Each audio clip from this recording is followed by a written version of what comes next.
So I left off, guys. You were exploring the Amber Temple.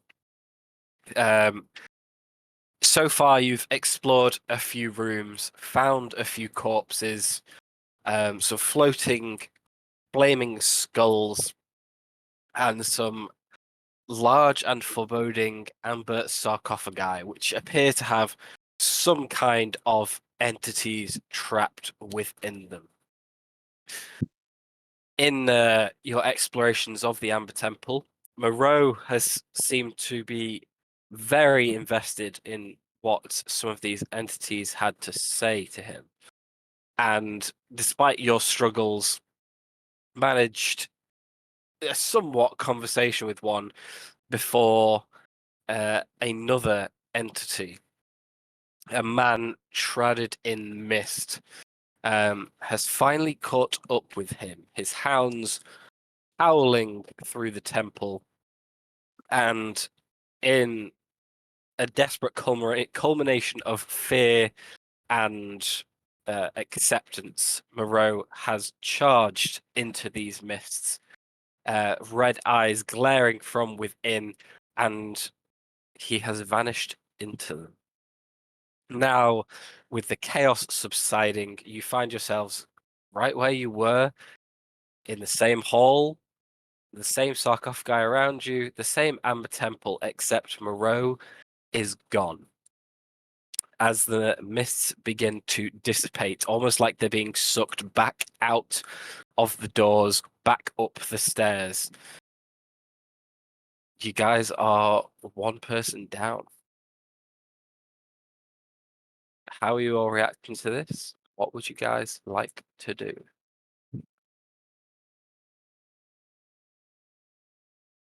I mean, Nithsira immediately, like as the mists start to dissipate, is just like,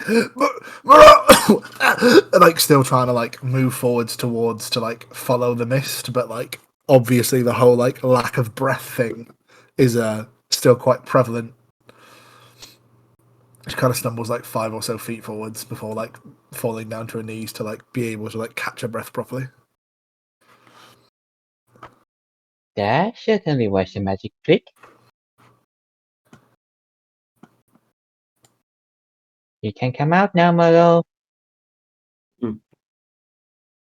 As you call out, Tia, you hear your voice just echoing around the walls, and there is dead silence. The wolves howling are gone. There's no sound of movement. There is no response. I am just going to grab a stick from my bag and just go into the room to not exactly swing it around, but from side to side just to ensure that he's not back in there. Okay. Um, Covering as much as the room as you can, you tap your stick around. It does not make contact with anything or anyone in there that could be invisible. Okay, I don't think Molo is here. Anyone know what happened? Lavender is going to start investigating and looking around for like footprints or like markings, like to try and like investigate for any trace of Moreau, or like if he to see if we could follow any direction that he's gone through. Give me an investigation check. Oh my god! What the fuck is Lavender's investigation? Dum de dum. A million pieces of paper, but none of the thing that I need. Got it. Okay, 1 second. Uh, ooh, baby, that would be a 17. Okay. Looking around, looking at the floor, there's a very fine layer of like not dust but crumbling material that fills in different densities the floor of this temple, simply due to age, most likely. You can see around where you are here, where the floor's been disturbed, not quite enough to tell whose footprints are whose and make out a detail. But you can tell that as you look forward to where Moreau went and where this figure was in the mist, Mm-hmm. there is a distinct lack of disturbance in that direction. She'll It's pop one of more the.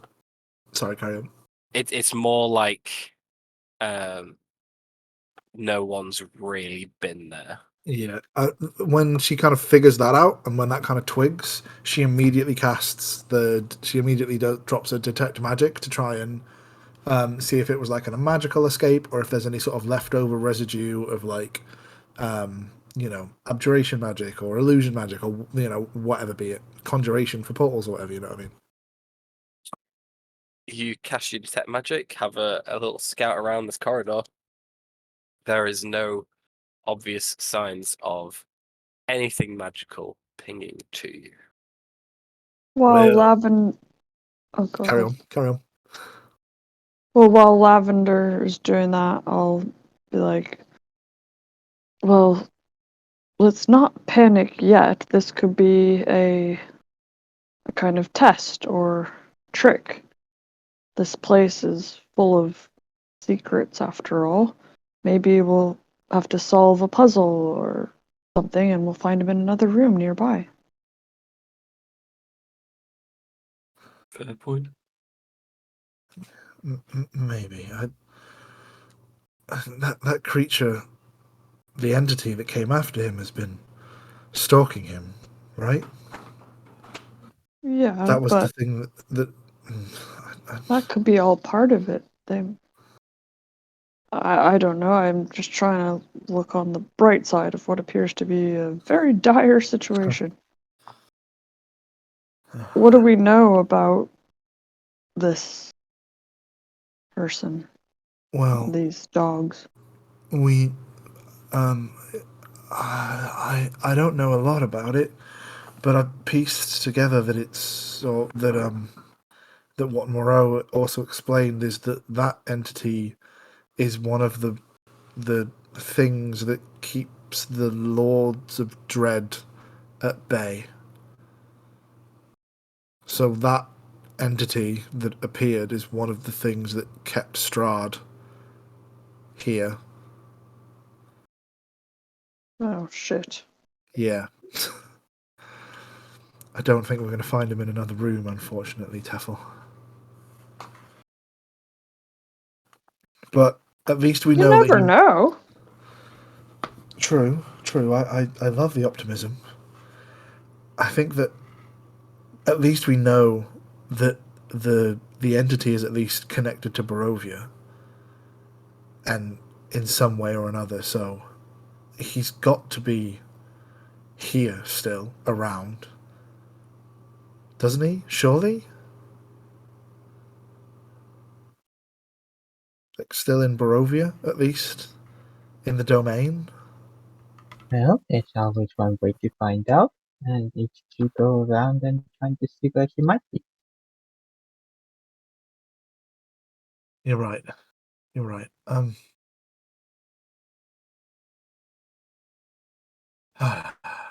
I'll We look up directly forward, Matt, of what are the Nothics doing in all of this?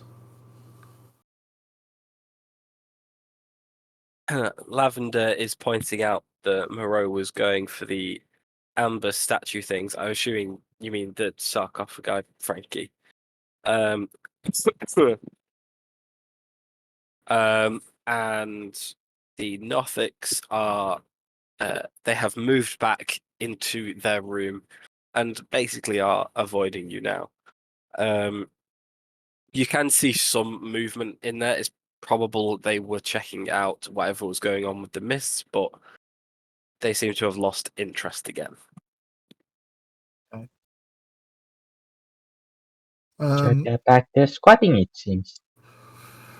Yeah. These Yeah, those doors are closed. I think that we should close the door to the amber statue room that Moreau was desperately trying to get to. I think we should leave that door very much closed. Oh, those toys weren't very nice. They just offer you something. But what could they possibly offer you? As the words come out of your mouth, Tia, Nifso looks at you and goes, What do you mean offer you? Who offered I you slam the door. what? Who offered you what, Tia? Oh, no, just certain voices talking about different things. I think that's what tempted Maro, but he wasn't quite interested in the end, I think.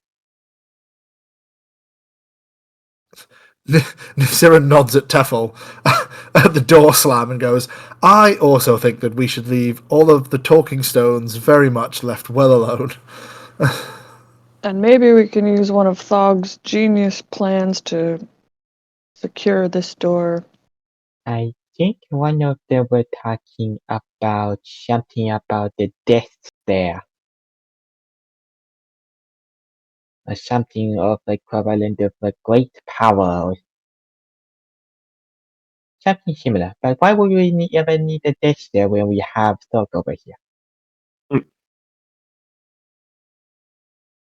Your words are too kind. Oh yeah, like you don't even need to stare at them and they're gone.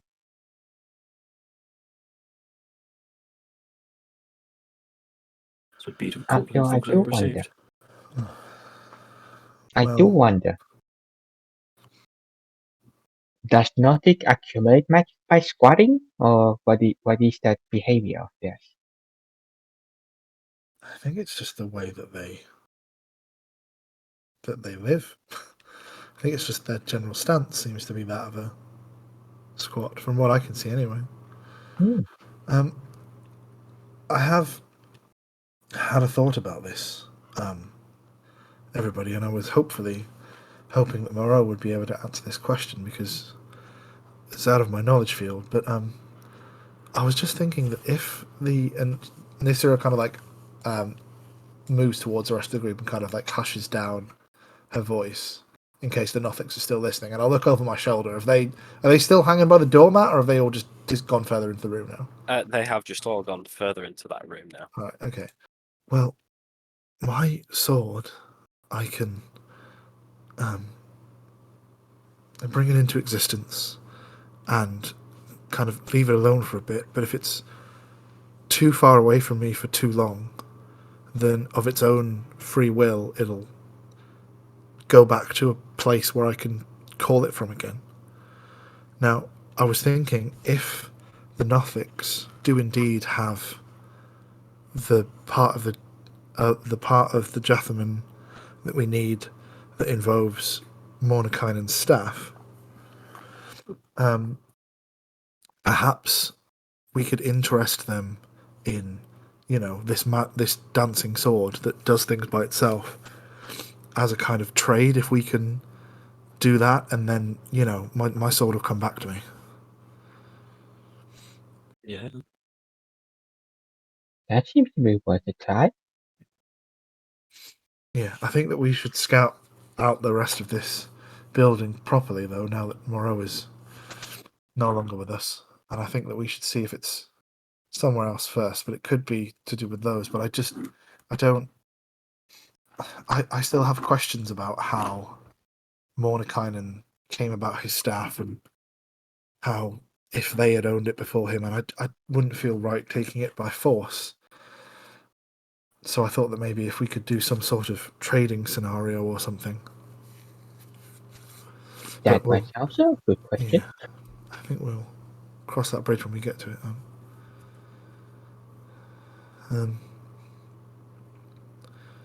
I can't believe he's gone. I feel I didn't know him for the greatest amounts of time, but I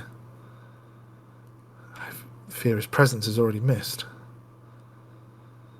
Well, to be fair, it can't be as bad as it being in hell, right? There are lots of things in this world, Tia, that are worse than hell. And lots of From a things that s- aren't on this world that are worse than hell. from a selfish perspective, or from the perspective of our group and where we are right now, he had quite a lot of use down here, or in here. And I was starting to like the guy.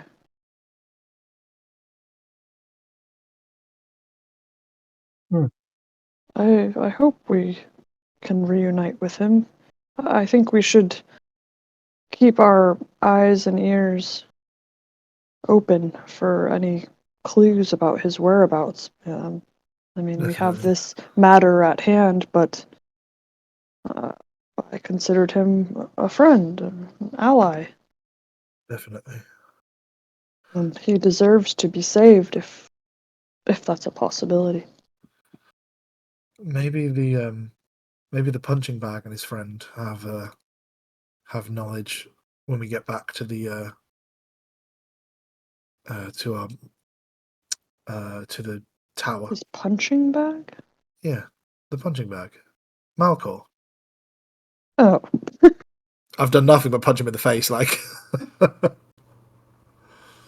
uh, Just before we move past this room, I will say I did manage to find some nice artwork of the inside of the Amber Temple. It's very limited because it's not in any official stuff, but just for an idea of what these rooms did look like before you close the door on them.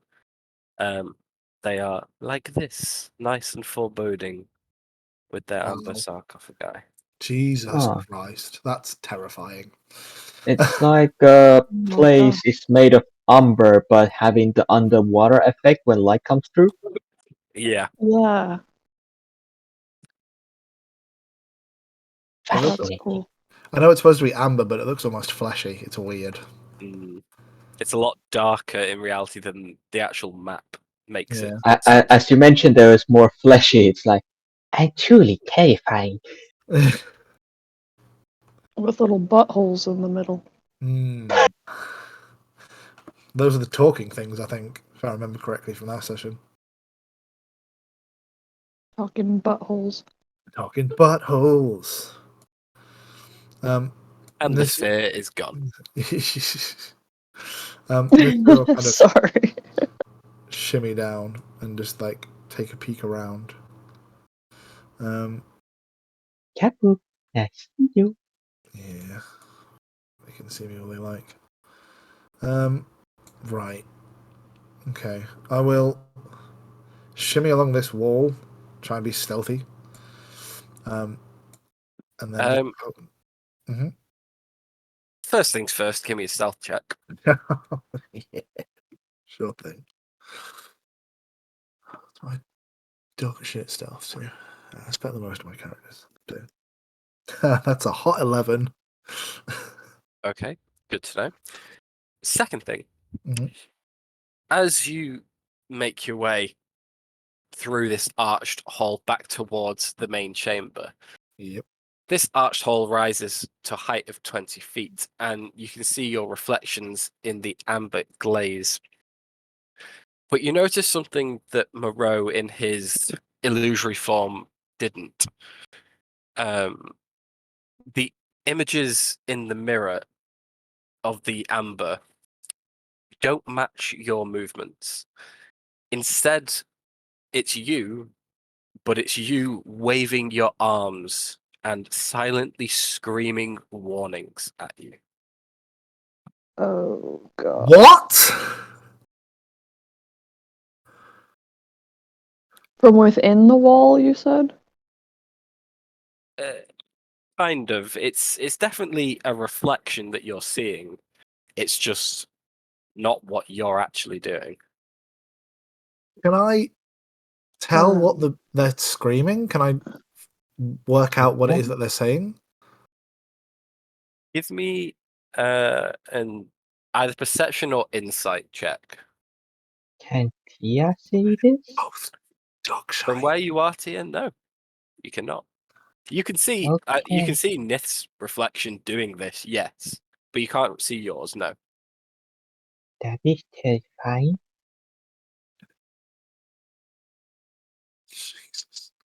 Why did I get out of here? Perception or what was it? Perception or insight? Yeah. Oh fuck me. Please don't go too far. I'm gonna shout this out, or well, not shout, but I will like say it to Tia, and then tell Tia to like inform the rest of the group that this is now a thing that we have to deal with. Oh, that would be a mighty 3, Matt. You can't tell what it is that your reflection is trying to say to you. No, but they do seem terrified. I send a message to the rest of the group. You send a message to who? Sorry. To the rest of the group. Okay. Just notifying what Nifsira has seen.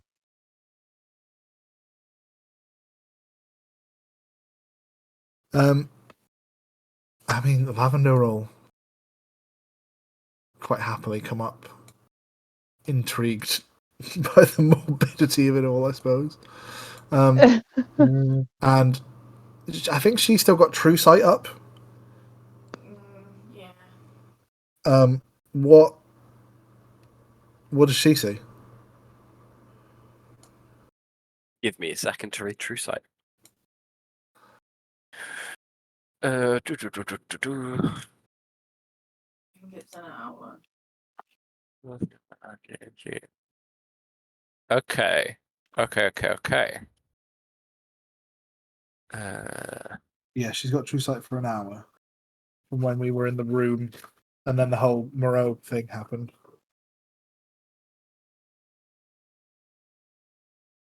Give me 1 sec. Okay, cool. In that case, Lavender, informed by Tia of what you're seeing, Lavender steps out, looks into like the reflection in this archway, and sees her reflection. It's Sees her just reflection. it's completely normal.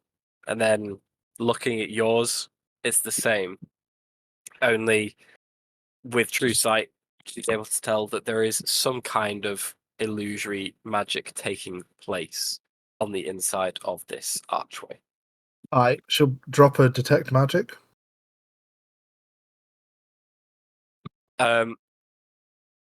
It's very hard to pick up on, but yes, there is a very faint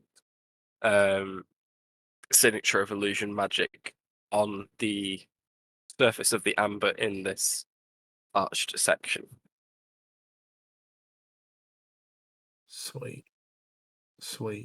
Okay. Lavender will inform the group that is what is going on.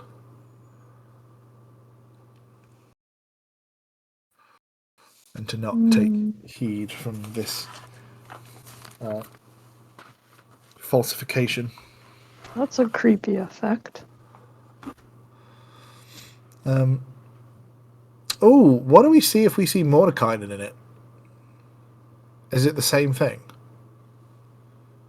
If you drag him up to stand in front of it too, it is the same thing, screaming at himself. We're attached. Screaming at himself, silent warnings and flailing arms. Ironically, the illusion of Mordenkainen warning Mordenkainen seems a lot more sane than the actual Mordenkainen stood next to you. How's he doing, by the way? Still crazy, but a lot quieter because he's just suddenly developed a problem with his throat. How coincidental. It must be the illusion magic. Okay. Do they get a bit more frantic the closer I get to this doorway, or is it all just one level of? It's all just one level of silent screams and warnings. Alright, what the fuck is that, Matthew? Do I see myself screaming on the wall? You do indeed. Do I look normal aside from just screaming and hands up?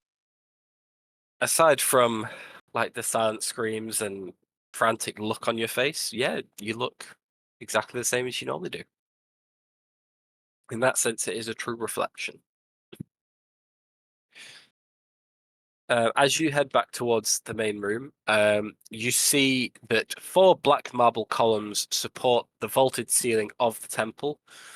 There's a 40-foot statue in front of you of the cowled figure in flowing robes, the face of blackness that Moreau has described to you.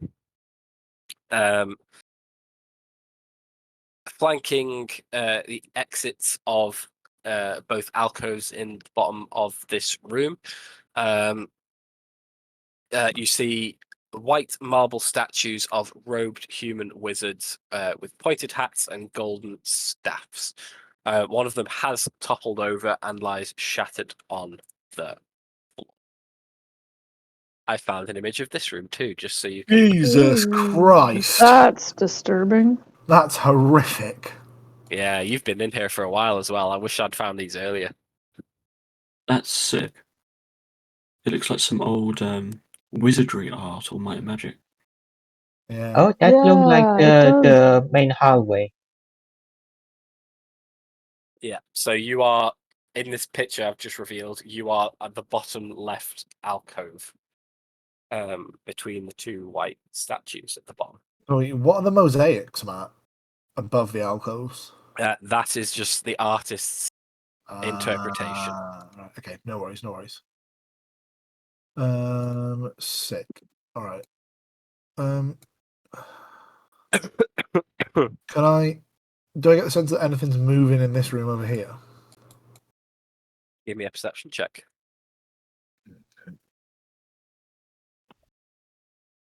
Ooh, that would be a mighty 9.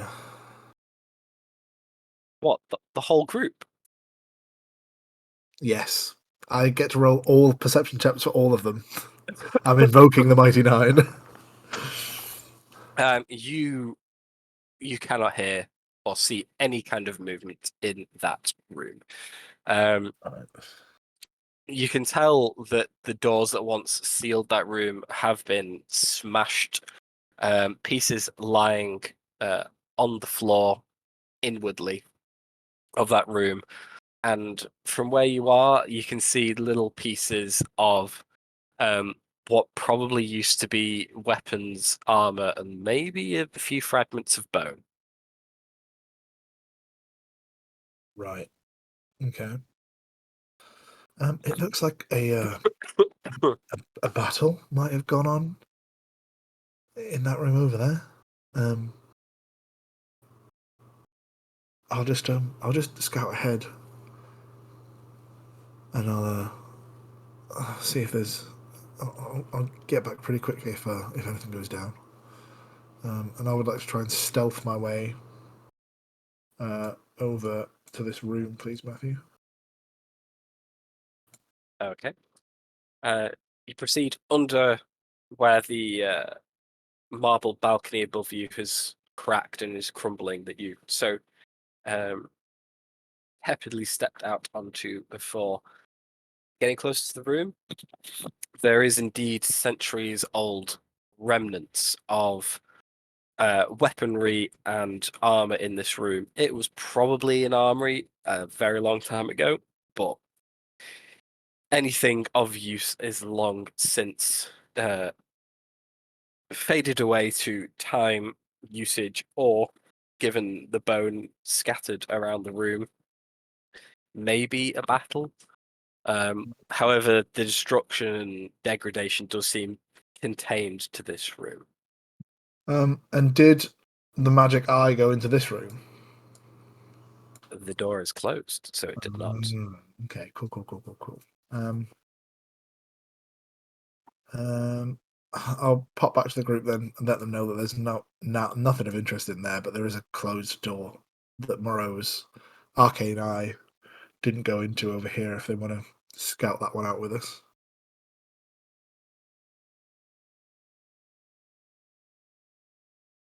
No, we'll make my way over there.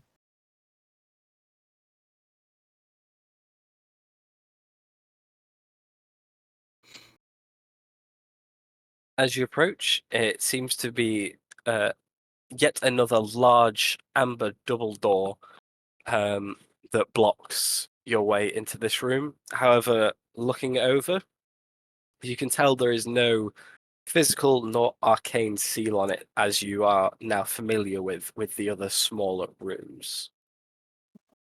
Sick.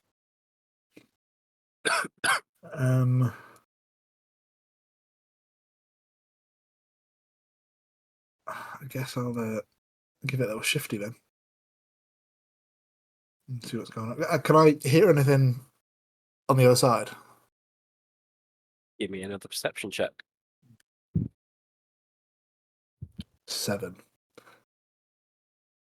You cannot hear anything.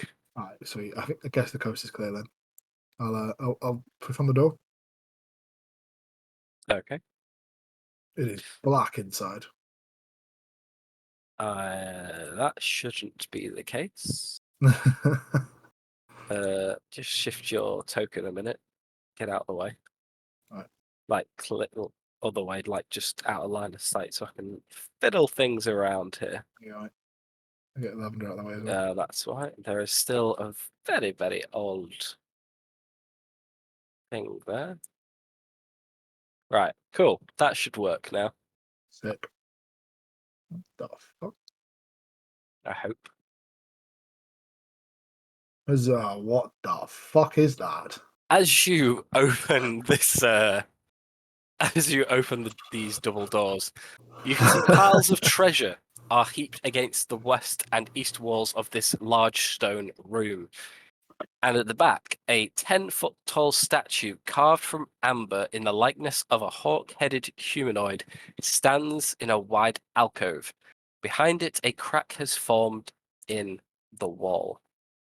As you open the room, this amber golem twitches and just stares at you. What do you do? I slowly close the door while going, gang, there's something in this one. And I will happily close the doors. Okay. You close the door, and nothing else. Retreat 5 feet. You hold your breath for a second, almost with your prior experiences of adventuring, expecting something to come chasing out after you, but nothing does. For the rest of you, Nithira has opened and closed the door and is freaking out, and yet the rest of the temple remains silent, and nothing appears to be happening that could justify this fear.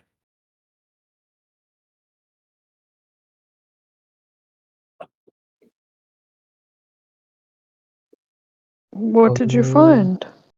Well, in that room there are 6 large piles of gold and treasure, and one rather large amber human with a hawk's head.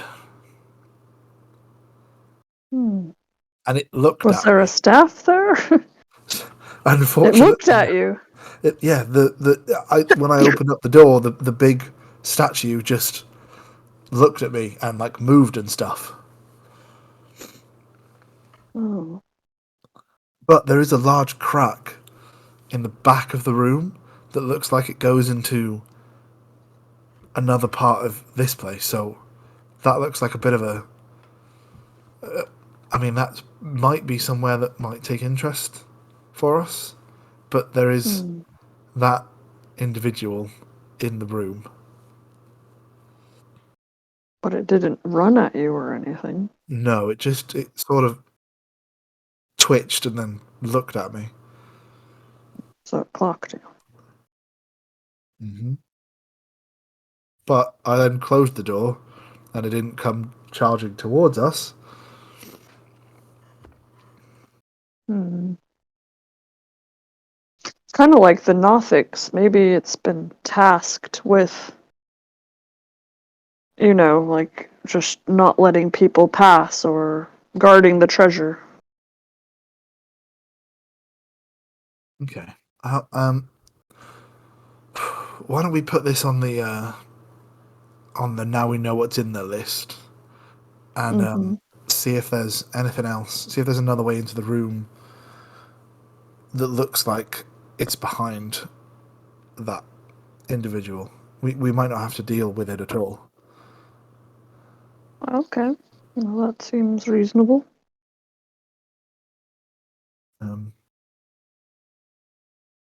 I'll shimmy down this way, then Matt, and the amber in these walls here.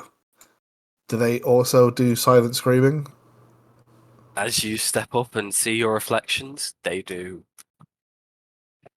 Sick. All right. So it's that then. What the fuck is that? As you enter this corridor,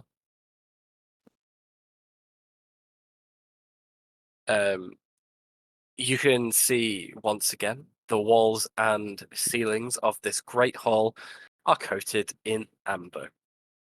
Dust covers the black marble floor. To the north, the hall has collapsed, leaving a wall of rubble.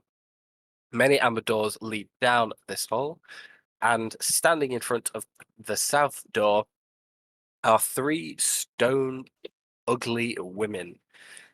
Hatted gowns and pointed hats. These are probably the petrified remains that Moreau found and described to you.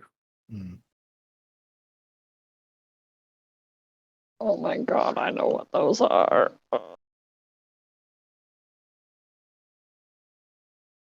When he described them, how did he describe them? Basically, exactly the same as I did. Did he look at any of the facial features or the way that they were standing or anything? He never got close to them. No, Mm. they are facing away from you towards the door to the south. Okay.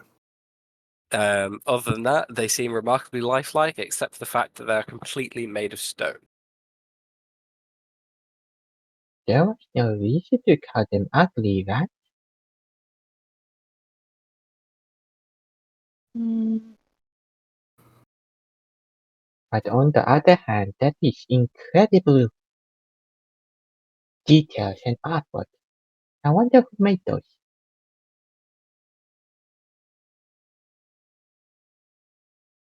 hard to say. I will say, Tia, with your knowledge of craftsmanship, if these were indeed made instead of by magical means, it is the most exquisite detail you have ever seen in a stone sculpture.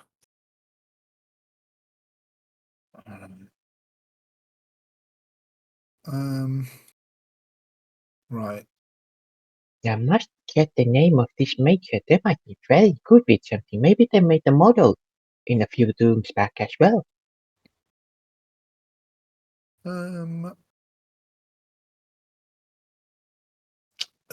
Lavender, do I have permission to get you within 30 feet of these things? Sick.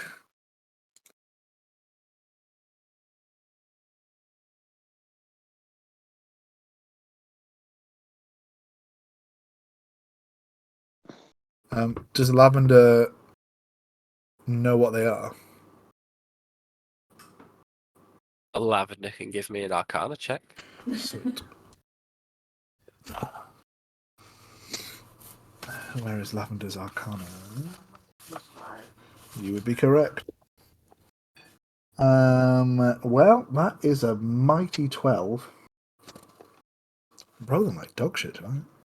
Can I check if they are living? Or are they just beautiful, beautiful stones? Yeah, Lavender will Here, get within 30 feet and drop a detect magic. okay. Here, you can either give me an Arcana check or just give me an intelligence check plus your proficiency bonus, whatever that would be. It Okay. might be the same, actually. I don't know. In fact, sorry, double proficiency because you are technically an expert in craftsmanship and stuff. Double proficiency. Yeah, Hmm. because this doesn't have an actual check for it, but I would consider you an expert in this regard. Okay. Um, that thing plus this plus double proficiency. 28. Okay. Having a look over them, the more you look at them and the more details you see, the more you begin to think you don't know any stoneworker alive who could do some of the details that you can see here, especially because some of the details seem completely unnecessary if you were to make a sculpture, and yet they're there. With the detect magic from Lavender, other than the magical signatures she's already aware of nearby, yeah, there are no other magical signatures that she detects. Nothing There coming from these is things. the what? Sorry, Nothing coming from these things. nope. I will say on the door to the bottom right here, Hmm. there is. Give me one sec. I There is abjuration magic coming from a lock on that door. I But other than that, no other magic. I don't think these things or the supposedly statues are completely made from ground up. I have an inkling that they may have been something or perhaps alive before. Don't get me wrong, they're incredibly detailed and looks fantastic, but doesn't quite fit the bill of craftsmanship usually. There are quite a lot of additional details.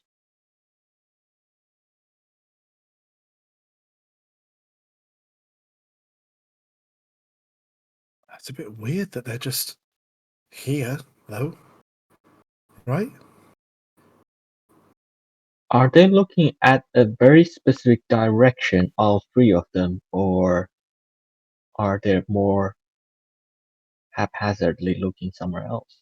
All three of them are looking at the southern door.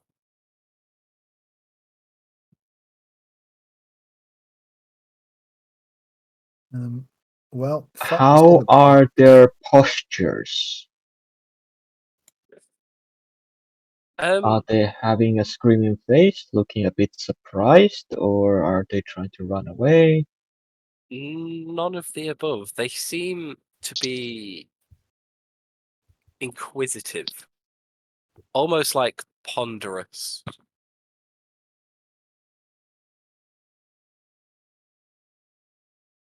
I hope none of their names is Da Vinci because that'll be pondering for a long time.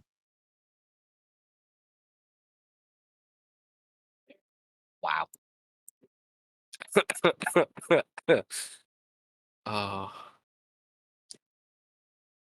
I really hope your second backup character is a bard because it suits you. What do you mean? Just having a bunch of different type of knowledge.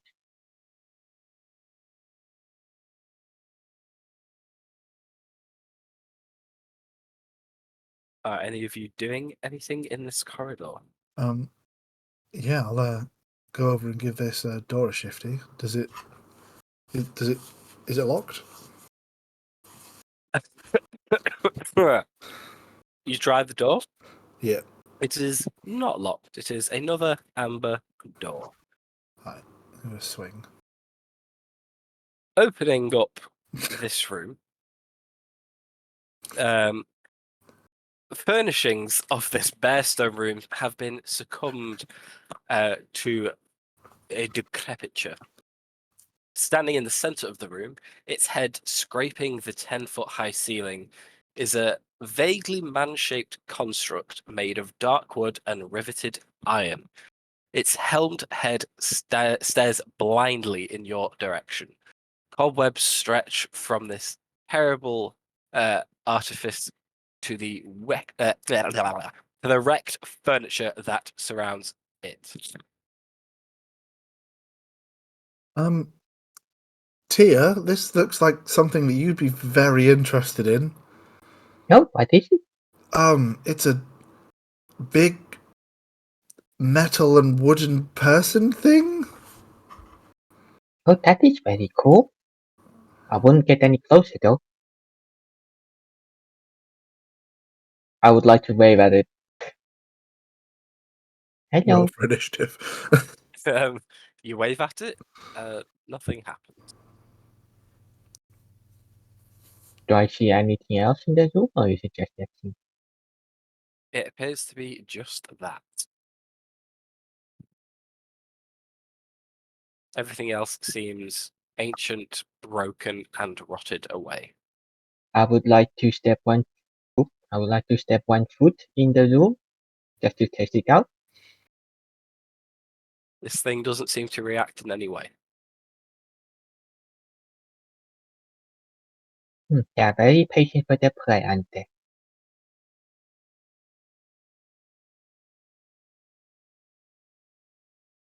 It's not responding to us at all.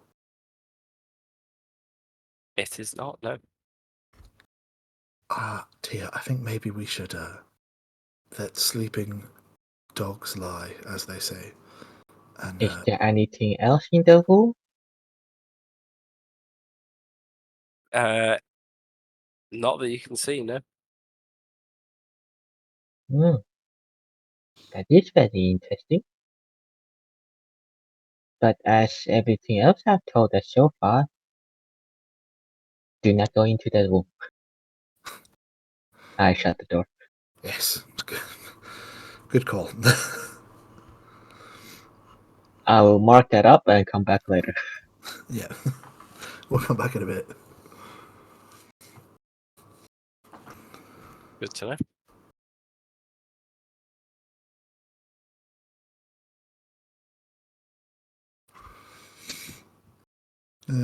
If Tia's headed for that door, I'll join them.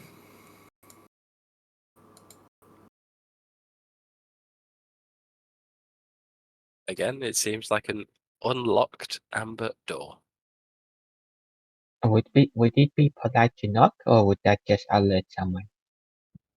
A little bit from column A and a little bit from column B, I feel there. Do you want to make your presence known to the person if there's anybody in there, or would you rather be more of a surprise? You can do both of them by kicking up the door. That would be both surprise and making them know that you're here. But I think for the safety reason, we'll go with the very first one, which is just quietly open the door.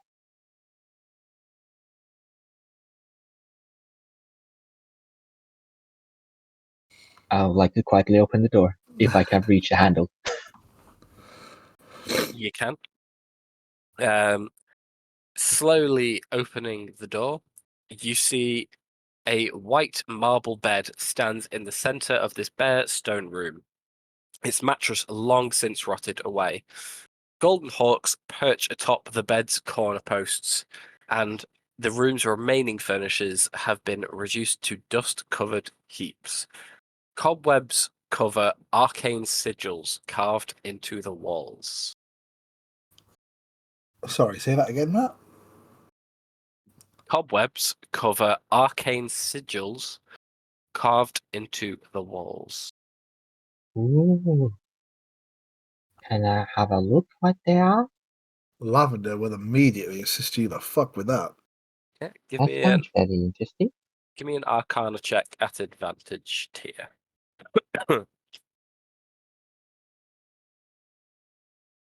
Okay, that would be 27. Okay. It's very hard to tell what spells they actually are, given the state of the room. But you can tell that these are some kind of defensive warding glyphs. Probably abjuration magic, probably to protect the room or the occupants of the room.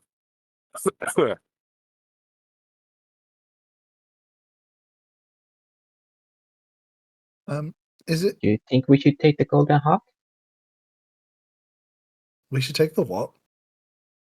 The golden hawk Um, on the top of the bed? There are 4 golden hawks. There's one atop Oh, there's each of the 4. bed's corner posts. the writing and the sigils on the wall, Matt.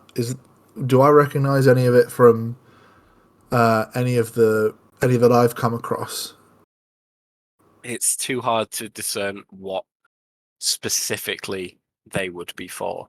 Okay. They are covered in cobwebs and dust and aged considerably. Is it all just runes and sigils, or is there writing as well? Just runes, sigils, glyphs. Okay. Okay. Cool. Shit.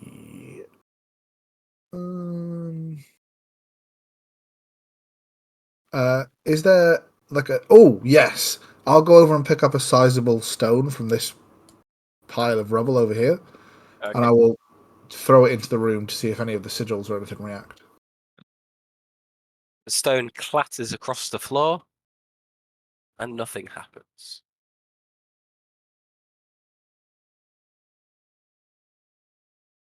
Well, Should we Lavender, check for traps? yeah, before Lavender we- will cast detect magic.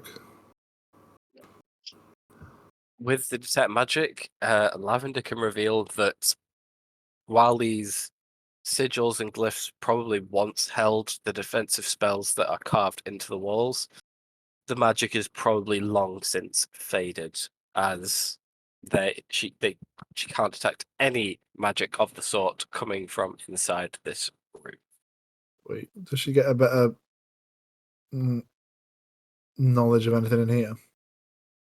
Not in that direction, no. No, alright, sweet.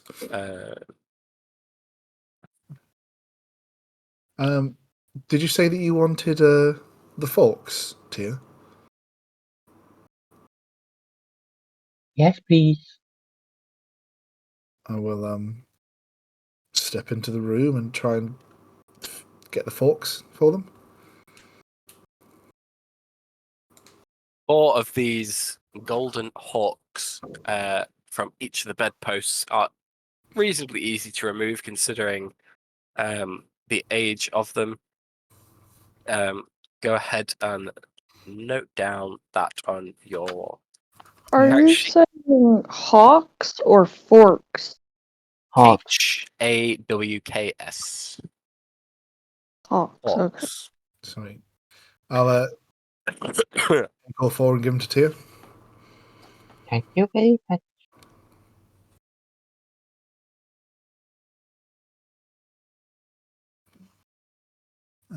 Could I examine the purity of these things?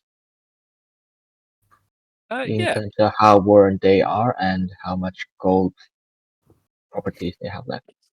Just give me a general intelligence or history check, up to you. General intelligence would be 23. Cool. Given how ornate they are, how pure the gold is, you can guess each they're looking at between 200 and 250 gold.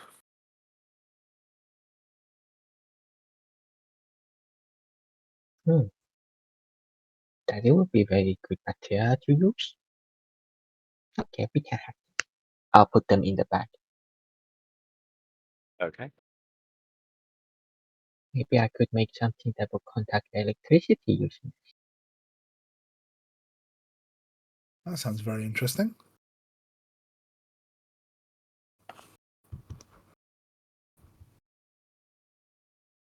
That's right. Who needs the liquid when you have gold?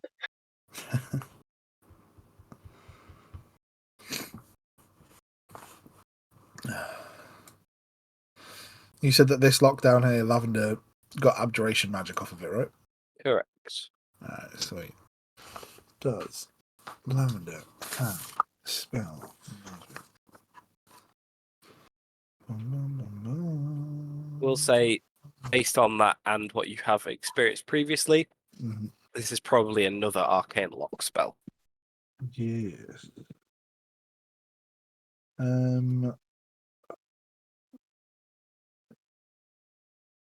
Step magic, like the level.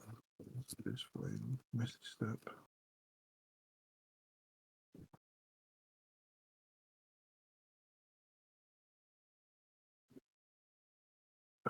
Where's Moreau when you need him?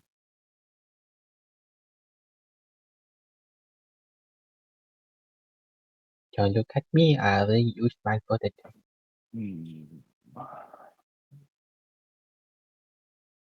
But if it's locked, do you think it is just another one with those creepy shaft cover cushions?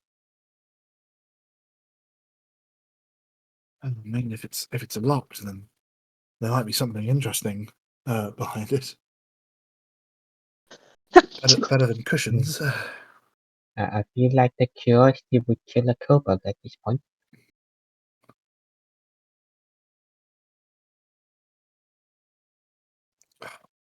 Do we think that Mordecai would have dispel magic?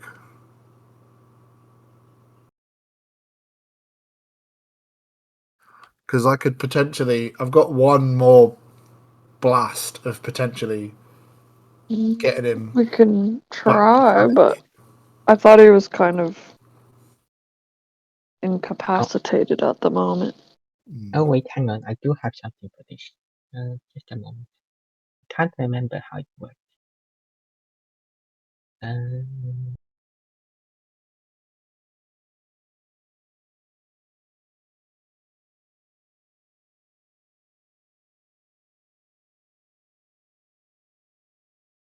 um, hmm.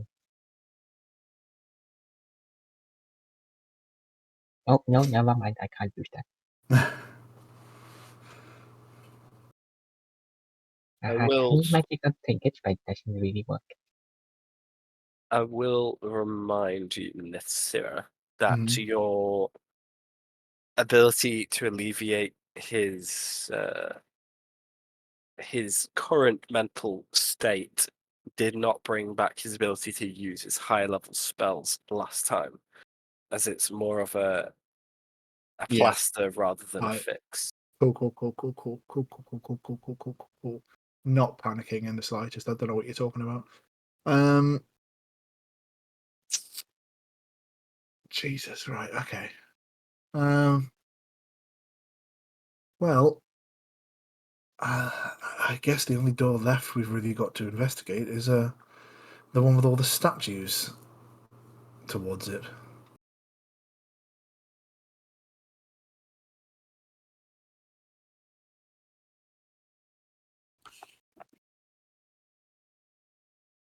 Well,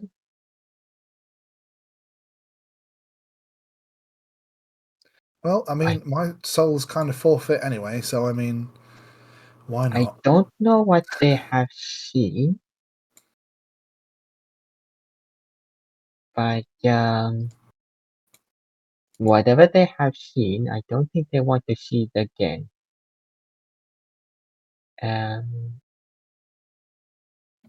Out of politeness and courtesy, I would like to try to fold a cloth around the statue's eye region. Go for it. Because whatever they have seen must have been terrifying.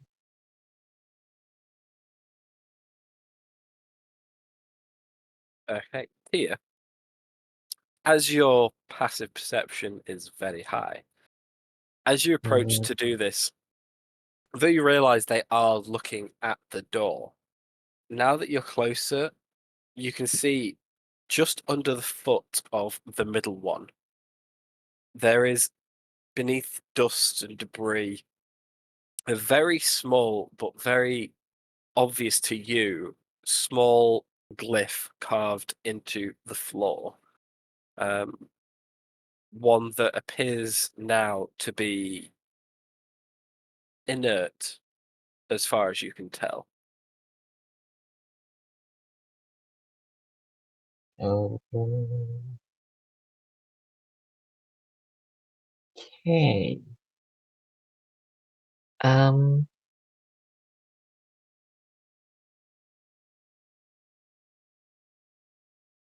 guys, I think you might want to be a little bit careful. There are glyphs carved onto the floor. I wonder if that's what changed. Hang on a minute. Hearing that, Is Um, that something that changed them to stone? Lavender will get to about here, and then drop another detect magic. And is there any sort of magical? There is only one more magical signature that she can detect, and that is another abjuration signal from the arcane lock, presumably on the southern door. So, Balls. assuming that they have triggered already then, but that doesn't seem to be quite good. Can I use prestidigitation to dust off the dust to have a better look at the glyphs? You can. And Um, try to understand what they do. okay, give me an Arcana check.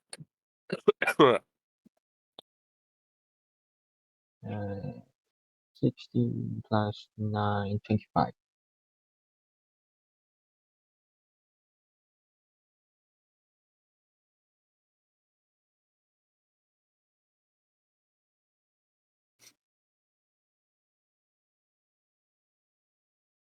That's dead. I hope not. Matt's talking to himself. You can tell,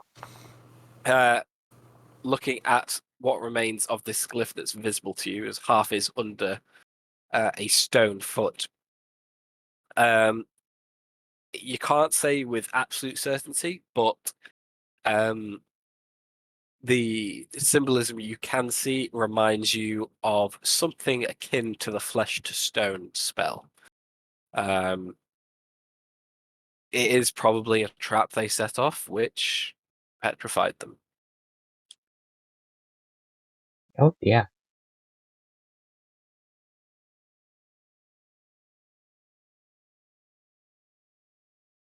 That is not good. But hang on. If it's flesh to stone, how does that work exactly? Can't quite remember. Are there pockets or any of the other things still hanging as cloths, or is it everything stone? Everything does appear to be stone.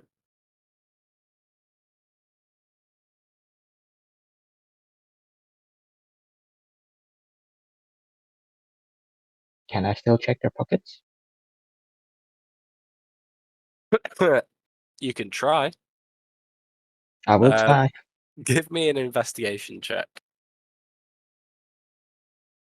Oh wow. 26? Wow. Searching over all of them, there is only one whose pocket is turned to stone in such a way you can even get your hand inside. And while you can't move it, as it appears to have all become one solid object, you can feel what appears to be a few coins and few bits of lint and a few maybe spellcasting components inside this person's pocket. As I say, Flesh to Stone is the closest spell you can think of to the sigils you can see. But everything on these persons is currently stone. Well, I suppose it's not very worthwhile to do some stone carving at the moment.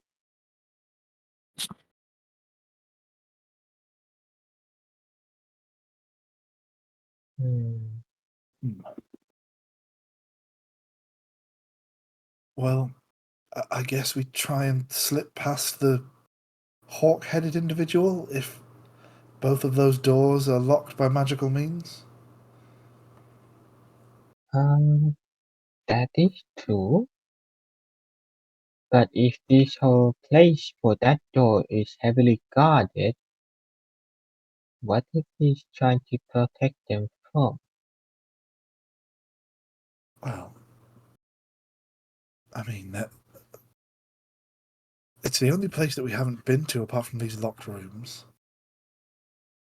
And there might be something in there, again, that we could use to trade with the Nothics or interest them to get Mordekainen's and the Jathaman piece back together. You're correct. I'm just wondering. The very reason I was looking through their pockets was the fact to understand if they had anything from previous room, and they come down to the same conclusion that this would be the last door that they haven't visited, but trigger the trap instead. Very true, very true. And the other thing is, if I could take a piece of the component without damaging it, we could potentially turn it back, right? I'm Not afraid that I found anything useful though. I don't know how the arcane arts work, I'm afraid. Not all that well anyway, I'm afraid, Tia. Oh, hang on a minute.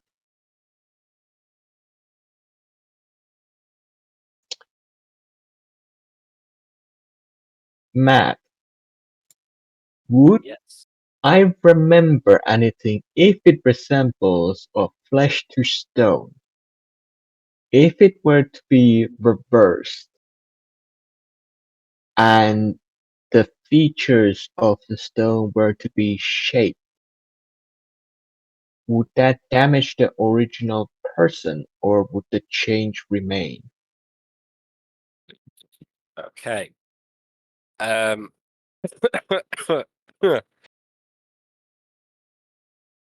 As you can't be sure of the specific effects of the spell, you can't be sure.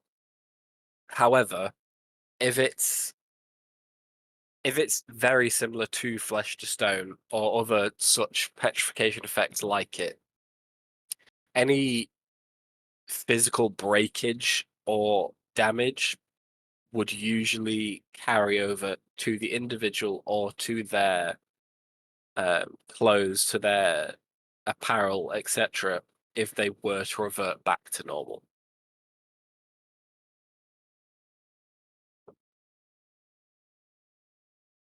Okay, well, that's a shame then. Maybe I'll introduce them to the spa instead then. That'll be a nice place to be.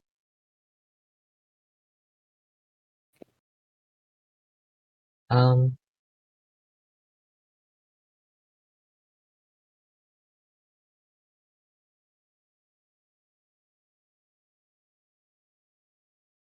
well, I'm not sure how useful this would work, but maybe they could use this as a help. I would like to attempt to put some face mask on each of the three. Okay, what kind of face mask? A face mask that is made of a certain type of liquid and a cucumber is something for general spa days. Okay. Since I cannot shape the stone in a way that would otherwise damage their facial features, so I'll just do this instead. Then. Okay. The once almost intimidating looking individuals at the end of this corridor now seem a bit more relaxed, as though it may not be what you'd expect from a true spa day. As close as Tia can manage to it with bits and bobs on their person, has now been splattered across the face of these three individuals. I suppose that is as close as I can get for now.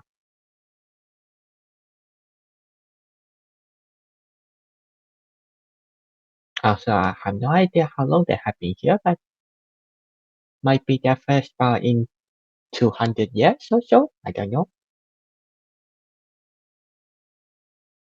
Shall we continue or?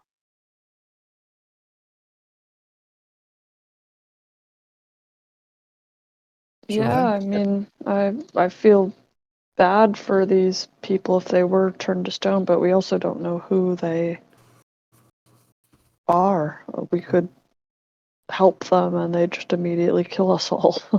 So, I mean, we don't really have the means of which to help them at our disposal anymore, unfortunately. They do seem to have some similarities to Lavender in an odd way. Out of game, I think I have a hunch. In game, I have absolutely no idea. I think we all do. Yeah. But our characters know fuck all. Mm-hmm. I Characters. think. Oh, actually, I know someone.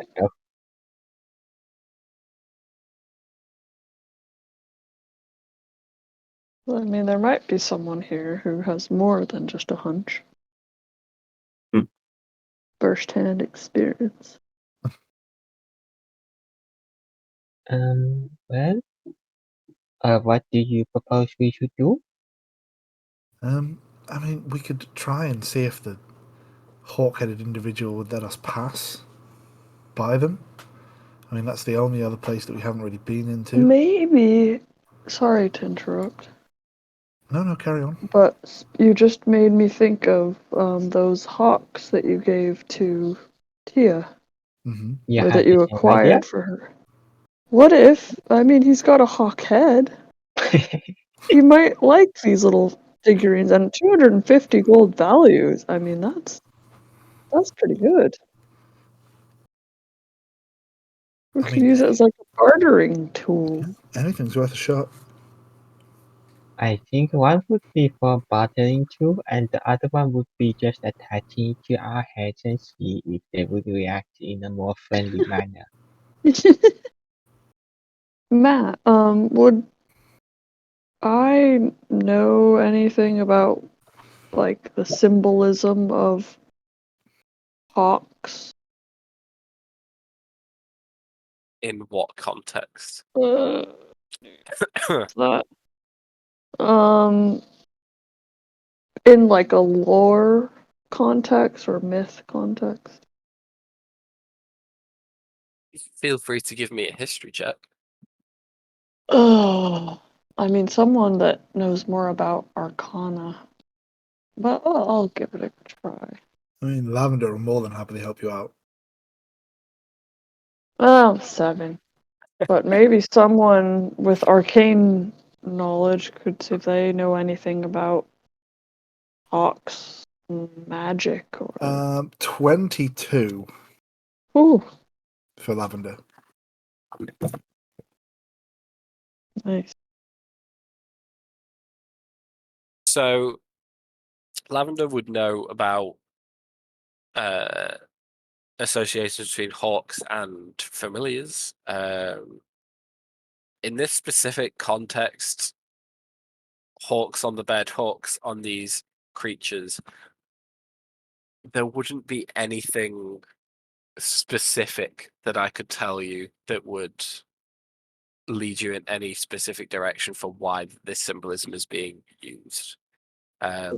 Not at least that I could give you that wouldn't completely throw you in the wrong direction.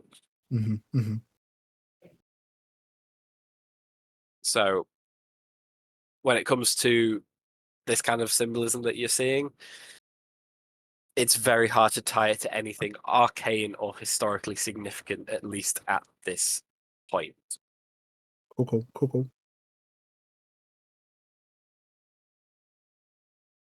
Oh, yes, I do have one magical trinket that means I can still knock one door if you want.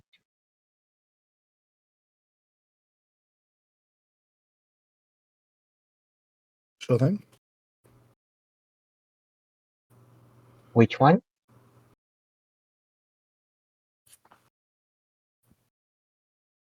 I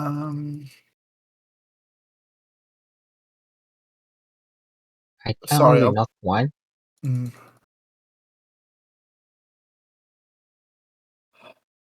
Sorry, I'm trying to think about three things here at the same time. Say that again. Sorry for me. What did Tia say? As in, I can only knock one of the two doors that are still locked.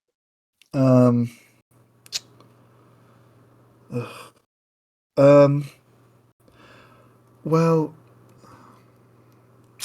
perhaps. There's always brute force.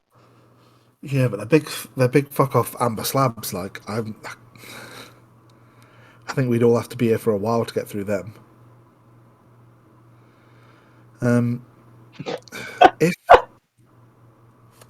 If they've been, if they already had looked, we have to assume that they already probably looked through these two doors up here as well. And then if they were all facing this way to get to here, then perhaps maybe that room might be the best call.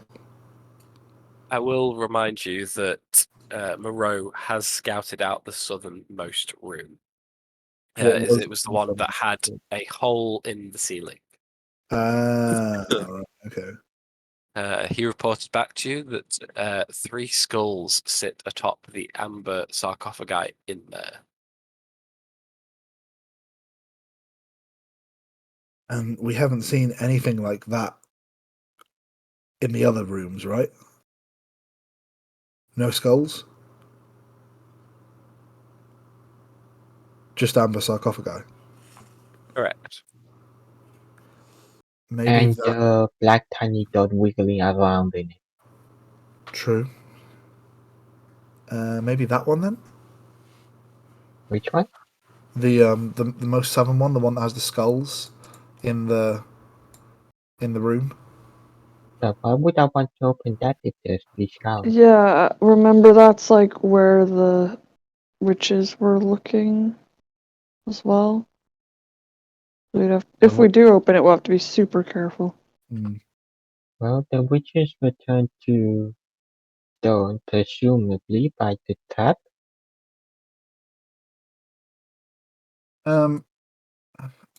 Lavender's been having a true sight, obviously, up through all of this with true seeing, allowing her to see secret entrances and stuff. She hasn't walked past any secret entrances and just hasn't said anything, has she?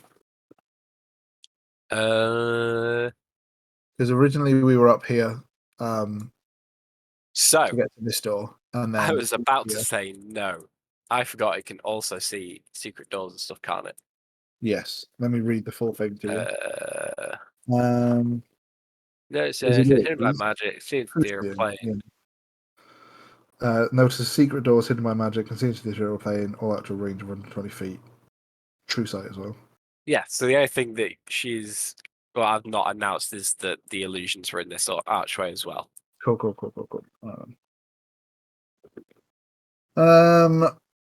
Sweet. Okay. I mean, maybe we don't really know what's going on with the rest of this place. Maybe we hold on to that, your ability to knock on doors and open them for potentially the way back through, just in case there's something that we haven't found yet that we might need it for. Okay. I'm just trying to be devil's advocate here for everything. Don't be devil's advocate. We already had one that took Moro. Yeah. Um, And, well, technically, we also dealt with the devil's advocate in hell, so I think we have very plenty. true. Very true.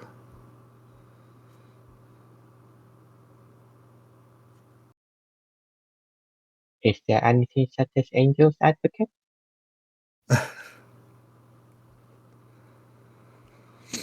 Um,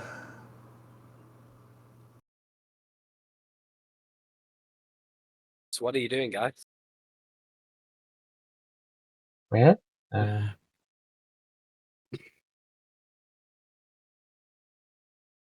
will be quite disrespectful.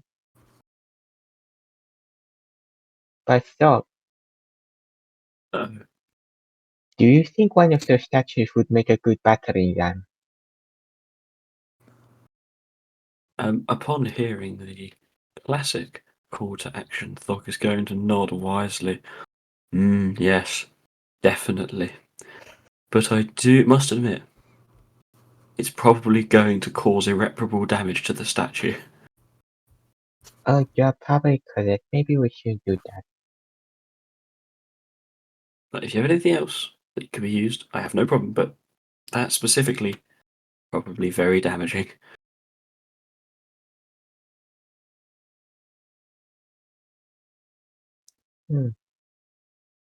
there's also there's also a staircase inside the statue, right?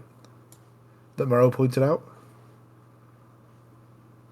Yes, one that leads up into like a little hidey hole at the top. Okay. Shall we go have a look? Yeah. Let's see if there's anything in there that I point us in the right direction. I think I said last session for the sake of brevity, it is literally just a passageway to a hidey hole. There is nothing else. Okay. Cool. Then Either way, now Lavender's got true seeing, should be Mhm. able to tell you that as well because she can see through the darkness at the top. Sweet. Okay. I think that maybe we try and get through to that room at the back, then, gang. I mean, I know I keep harping on about it, but it seems to be our only sort of vast point of call, really. Yeah, do you mind preparing some minor illusion or something? In what sense do you need a minor illusion for? I would prefer not to be seen by the scouts if they are truly in there. Oh no, not there. I mean this one up here, where the hawk-headed person was. Oh, okay, yeah, Because sure. there's that crack at the back that looked like it went through into somewhere else. I couldn't really see much, but I just kind of saw him look at me and close the door. We could definitely offer some of the herbs. Yeah, definitely. I think that's a good idea all around. Matt, earlier you also mentioned that there was wizards with golden staff statues. Yes. Can I examine the staffs? Yeah, looking at them is very quick for you to tell that while they are gold in sheen, they're actually made of solid amber as well.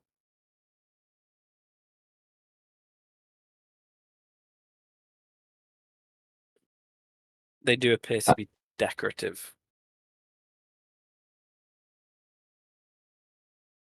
Are they also, well, stuck, as in made in one piece, or could it potentially be taken out of their hands? It is a different material to the white marble of the statues, but they are indeed connected as one piece. You could probably try and remove the staff with some force, but given the age of everything that you've seen in here, it may or may not damage the statue to do so.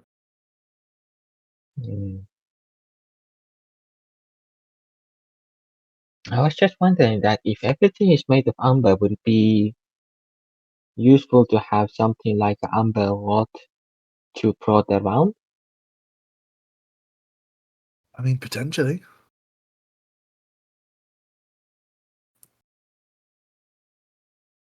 If that statue would then miss an arm.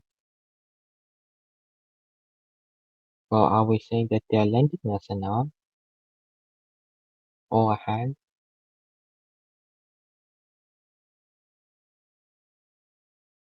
No question. Can I borrow their hand for a moment? You borrow their hand. Well, I mean, if it's gonna break the statue, I technically would borrow the statue's hand for a while, right?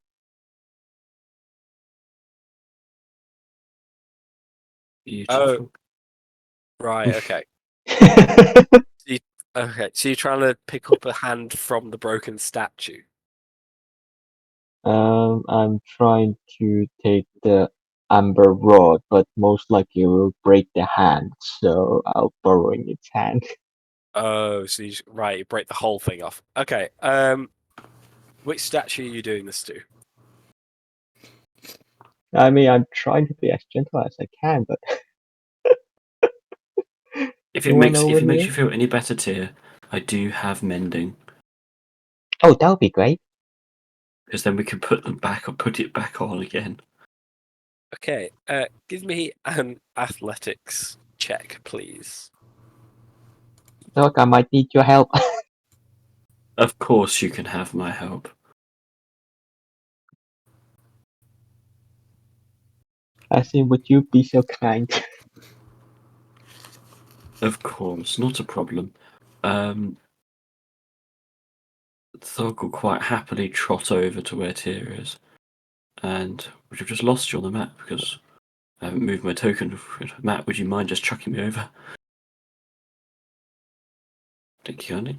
And so Thog will cast guidance on herself, get Tyr to help, and attempt to break off the statue's arm with her mighty, mighty arms. Go for it.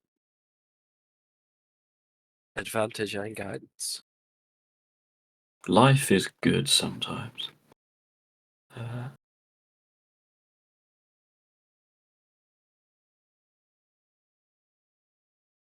So that's a 19.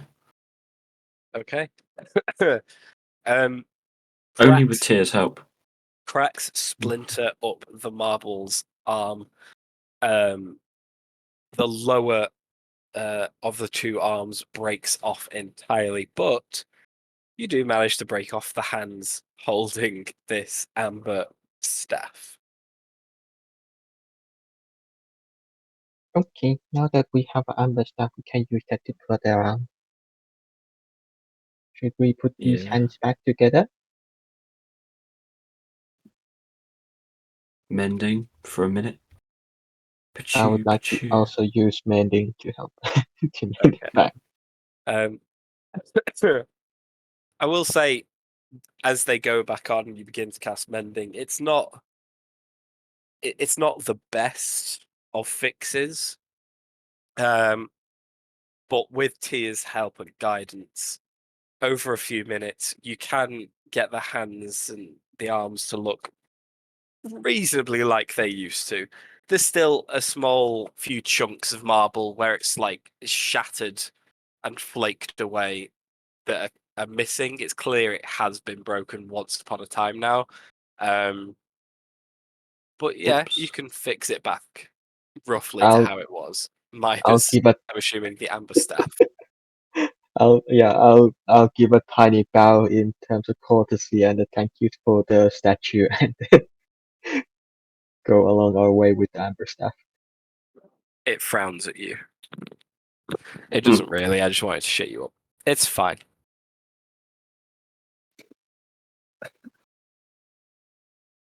We could use this to plot around now.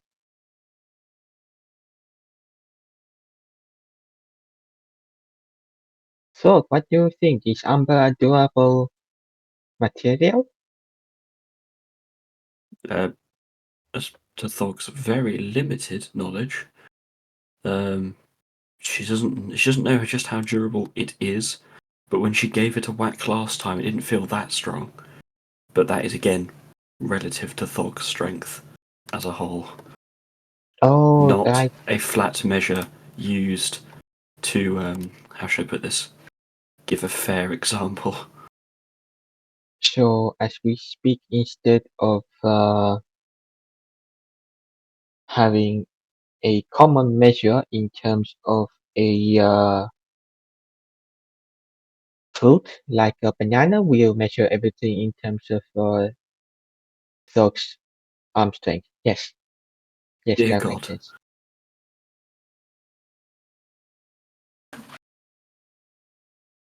How durable do you think that is? That would be 2 Thog hits. Maybe it depends if I crack a really good one on it. And then she starts looking at her gear, and she lovingly picks out a maul that looks like it's rarely, but like it looks clean, but it looks like it has seen an unholy, get it, amount of damage. And she goes, I'm not sure if normal weapons will manage it, but this tends to damage a lot that I put it towards. If not, there's always the Sunsword. Yes, that will work very well.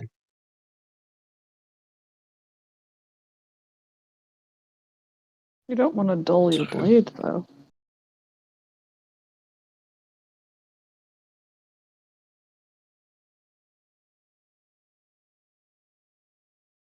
So yeah.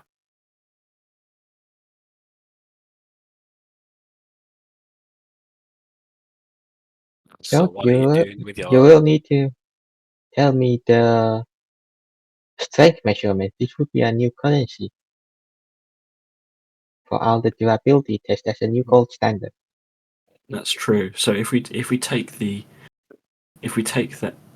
last time I hit anything in amber as there was some serious damage done, then I would estimate between 3 to 4 hits on one of those amber sarcophagi, assuming I get a really good hit on it, like I did last time, which was phenomenal. Okay, shall we continue to the room then?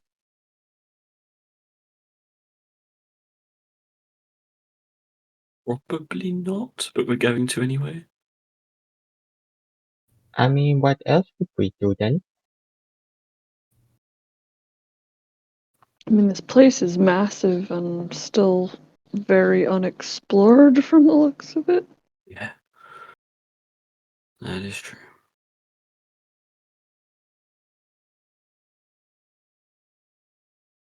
We don't just have to go into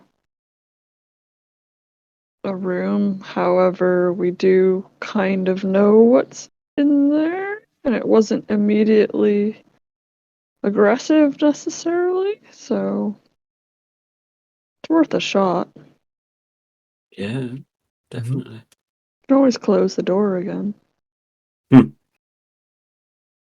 one And thing I you never mean, expect. if there's nothing else, we could also put the wire trap to, well, not really a wire trap, but for a tripping hazard at the door if they were to charge out after all. Definitely. Mm-hmm. Okay, shall we then proceed? Sure.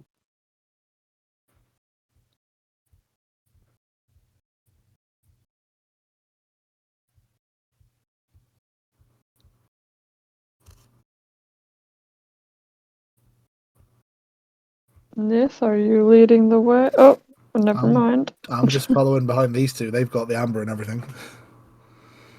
Opening Hello. opening the door, you see the treasure piles once more, and this large amber golem staring at you. It doesn't really seem to react as you open the door. I would like to wave back. Hello. We came to disturb you again. Apologies. Mhm. It just stares at you. I would like to look through the place in terms of if there's any glyphs or anything else underneath the ceiling or the floor. Give me a perception check.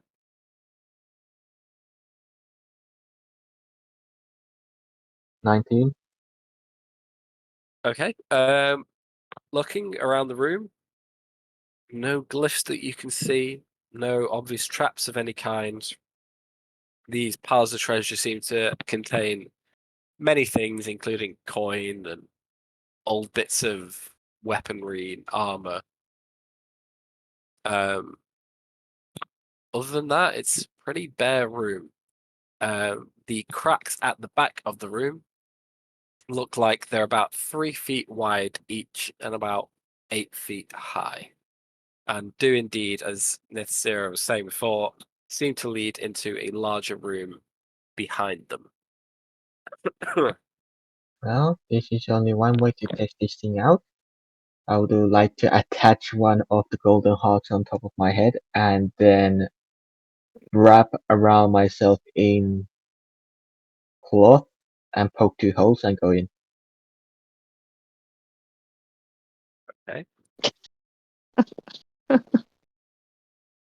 And I would like to see if it reacts or not. It doesn't seem to react in any way. Now that you've moved from the entrance to the door as well, it's unclear whether it's looking at you or just in the direction of the door. Like Nasira said, it doesn't seem to be a statue because there's just something about the way it stands, the odd subtle movement that tells you it is animated, but whether it is actually paying you any notice, it's hard to say.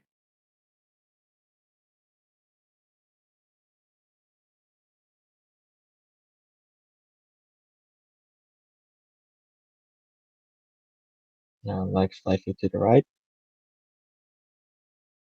And focus my eyes on the statue, if it shifts or not. It does not. Okay, I would like to use a small rod to poke the treasure to see if it's an illusion or not. Genius. With your passive perception, you say you're doing this with with what? Just the classic metal rod. Okay. As you lean towards the treasure, its head does shift, and now it is looking at you. Do you want to poke the treasure? No. Okay. I like to move to the other side of the room. Uh-huh. As you move away from the treasure, its head seems to leer back towards the door. I think it just got in the treasure.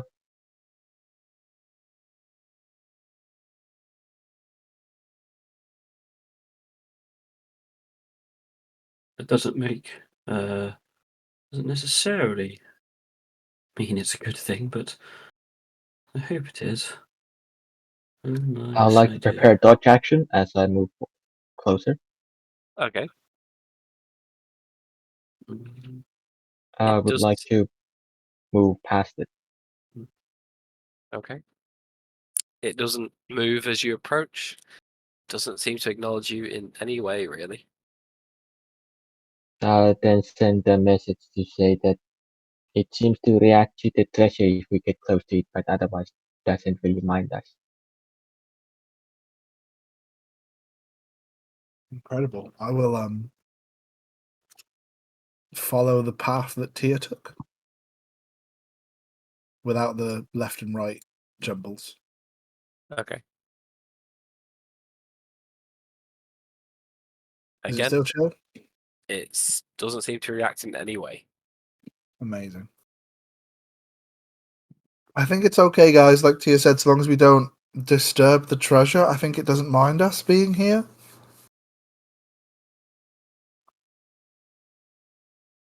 We've certainly been in worse situations. Tia, can you fit through here? As I Can say, I? it's 3 feet wide, 8 feet tall. So yeah. Sick. It's a bit of a squeeze, but I think I can go through it. I'll go through the other side as Tia goes through that one.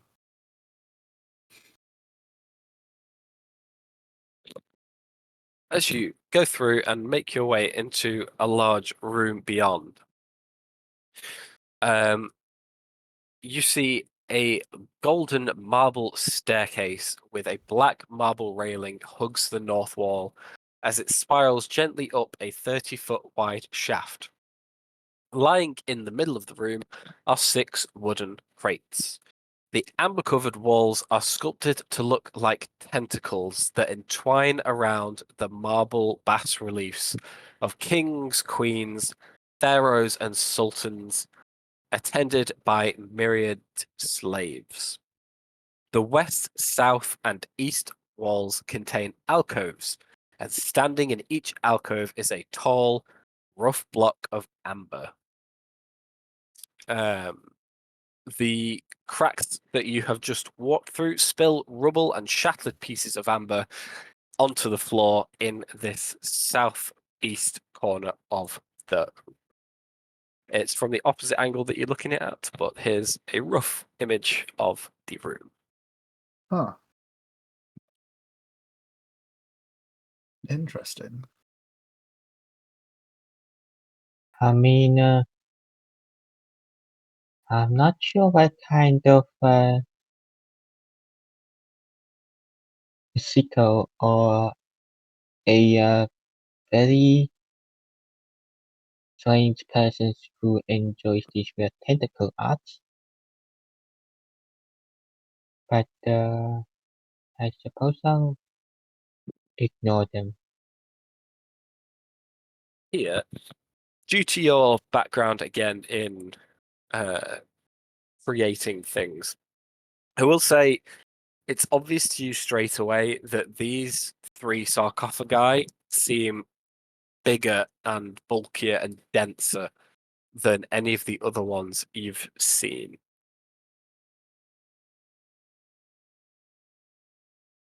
Okay, so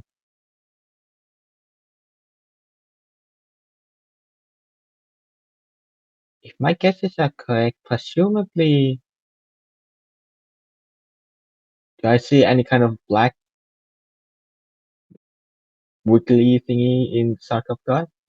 Now you know what to look for. At the center of each, yes, there are small black slivers at the center of each. I think these sarcophaguses are very much the same, but perhaps for hosting something more powerful soul or bigger soul that would resemble of a higher authority, according to the walls of kings, queens, pharaohs, or whatever have authority. We need to be very careful around those. Heed none of their words because there are a bunch of liars. I would like to open one of the crates. Okay, which one? The one closest to us. Cool. I'll flank the box and I will summon my weapon simply because I do not like that this pristine room with boxes is through this. I'm not a fan of it. Okay. I like it. As Tia goes to open the lid, both of your attention is pulled behind Nithsira as there's a bit of a creak and a bit of a clang from behind you. As you look over, there's nothing to the west of the room that immediately draws your attention. And just as you relax a little bit more, just as that breath exhales, the box between you both explodes, as do all the rest. Fuck's sake. Yes, yes, Eve, I'm doing it back to you. As all of these boxes explode, A very familiar sensation hits Thog as you've been in this situation before. Jumping out of every box is a grey-skinned, clothes all raggedy, red-eyed, and sharp-clawed individual. Their teeth bearing Oh, fuck. fangs as vampire spawn sets upon Oh, no. Out of crates as well. you. Can we all roll? Up for you, Thog! Matt's had this one planned for a while ever since Fucking then. hell. Oh, fucking hell. Oh, no.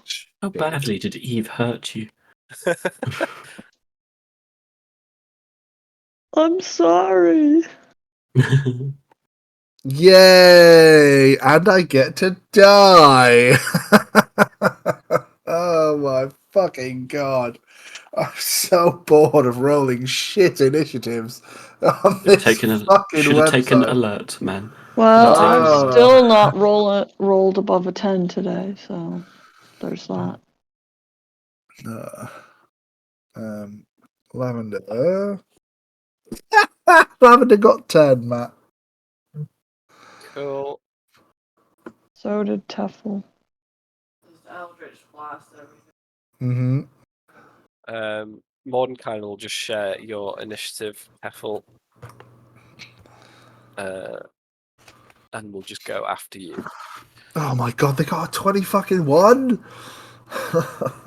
I roll well. Yeah, fuck you. What is Teffel's and Lavender's dex? Lavender has a mighty 10. 1. 1? -1. Oh, okay, cool. It's That's an even 8. worse. Right, okay, yeah. The vampire spawn are going first then. This is going to be fun. Don't forget, Okay. I've had the sun sword out the whole time, so You're also now- 2 rooms away. I know that's okay. But it's just as soon as I get there, it's on. Yeah. Just gotta live, guys. You can't quite see all the details through the cracks, but you recognize that sound. You recognize the crate explosions and the little acrid hisses coming from these things. You know what's happening. Oh yeah. So, what are they going to do? They're going to attack everyone in the room. So that's 5, 10, 10, 15, 20, 25, 30, 15, 20, 25. Cool. So, we're going to have one attacking Lavender. Let's do that first.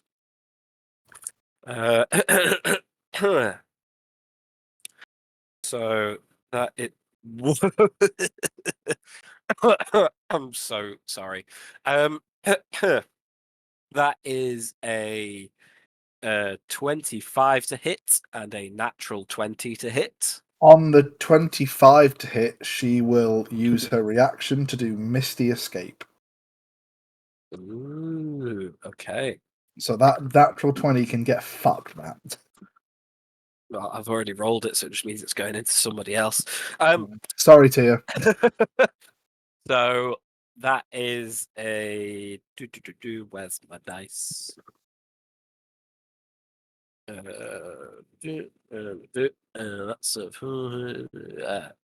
7 points of slashing damage. Yep. And Misty Escape, where are you going to? Through here, so I can still see them. Cool.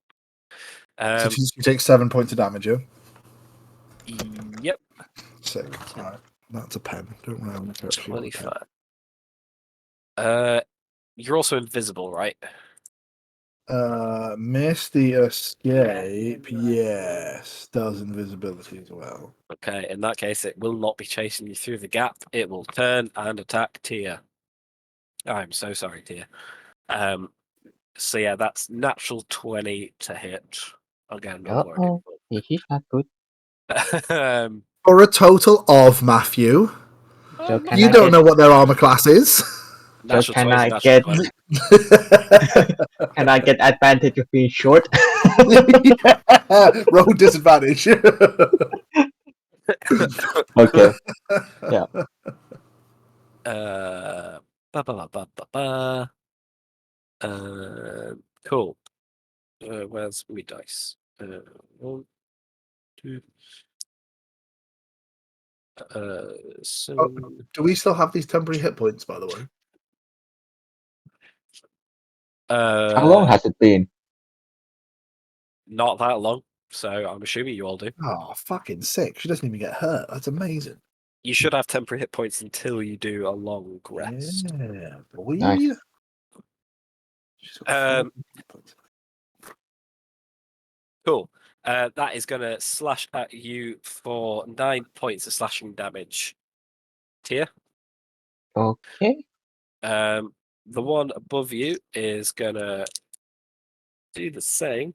And Hey, oh at the my face, at god, the face. that's worse. That's a 14 to hit and a 10 to hit. Oh, okay. They both miss. Look, keep looking up, guys. Keep looking up. Cool. So the other four's turn. They're all going to attack Biff. This is going to be fun. Okay, so one in the middle of you. First attack advantage because flanking. That is a 22 to hit. Yes, that hits Matthew, funnily enough. Cool. Instead of doing damage, it's going to grapple you because they can do that. Second attack. Throwing dice everywhere. Again, advantage. That's a 21 to hit. Yeah, that hits. Cool. That is 6 points of piercing damage and 7 points of necrotic damage. 6 Um, and 7, yeah? yeah, and your maximum hit points are reduced by 7. Right. Okay, I see where this is fucking going, Matthew. Next one, advantage. Slashing at you for that's awful. 12 to hit and 11 to hit. Neither of those hit. Cool. And then that's actually no, that's the advantage as well because I need to do that again. They're all advantage. They're all at advantage, Matt. Just hit Yep. me. That's an actual 20. Sick. For 4 points of piercing damage and 5 points of necrotic damage, which again reduces your maximum hit points by 5. Cool. Vampire spawn number 3. First attack advantage is 25 to hit. Yep. Yep. For some slushing damage, which is 9 points of slashing damage. Cool. Second attack. Do I have any advantage. reduction? No, that was just a slash. Sweet. That is 17 to hit. Misses. Cool. And the last one for the slash is 22 to hit. Hits.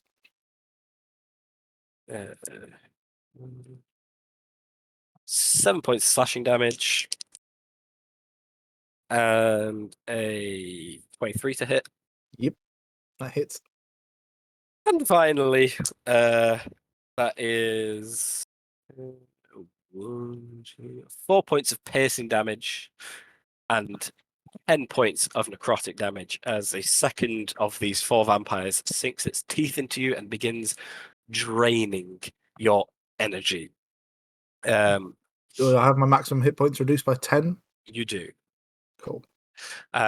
So while Lavender has escaped and Tia has escaped with just a bit of a scratch, the ones surrounding Nith are restraining her slashing at her and trying to dig their teeth into her. A few of them successful, as you can watch Nith's life force begin to be drained away.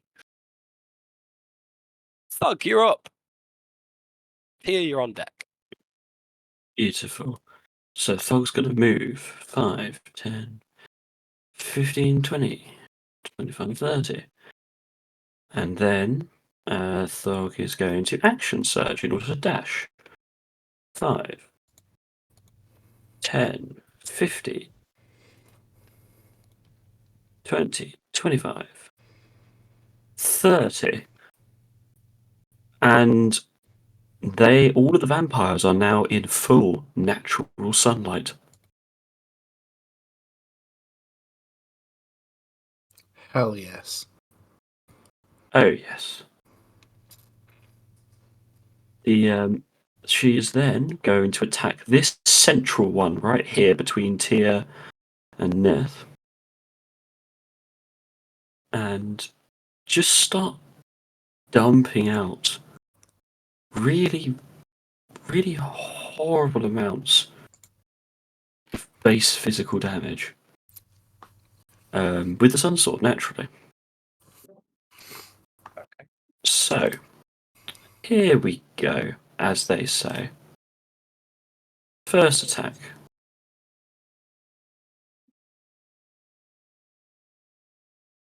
16 to hit for 13 radiant damage.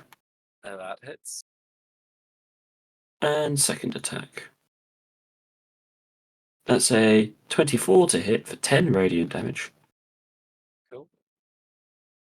And on top of that, Thorg is going to throw on a. Just check here. Oh no, that's it. That's it for the moment. All's well. Okay. Cool. I love natural sunlight and vampires. Tia, you're up. Lavender is on deck.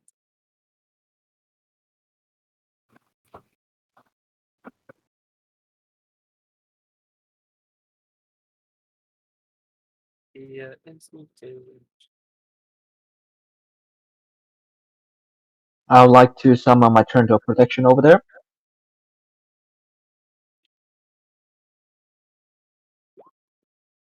And give 12 points of temporary hit points to Nipsira, Thug, and me. Cool. Sick. And then I'm going to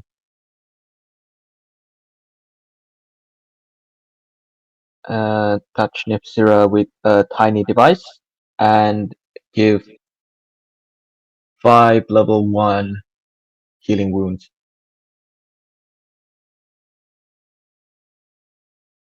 Wait, what? You're dumping 5 cure wounds into me? Mm-hmm. I don't. Can you do that? I have a small magical device to do that. Yeah, but can it do all of them in one go? Let me double check though. Yeah, correct. Let me just double check that. I mean, if not, I'll take the one. The one. Spell storing. You learn to store a spell in object whenever it's well. Spell kind of focus, choosing.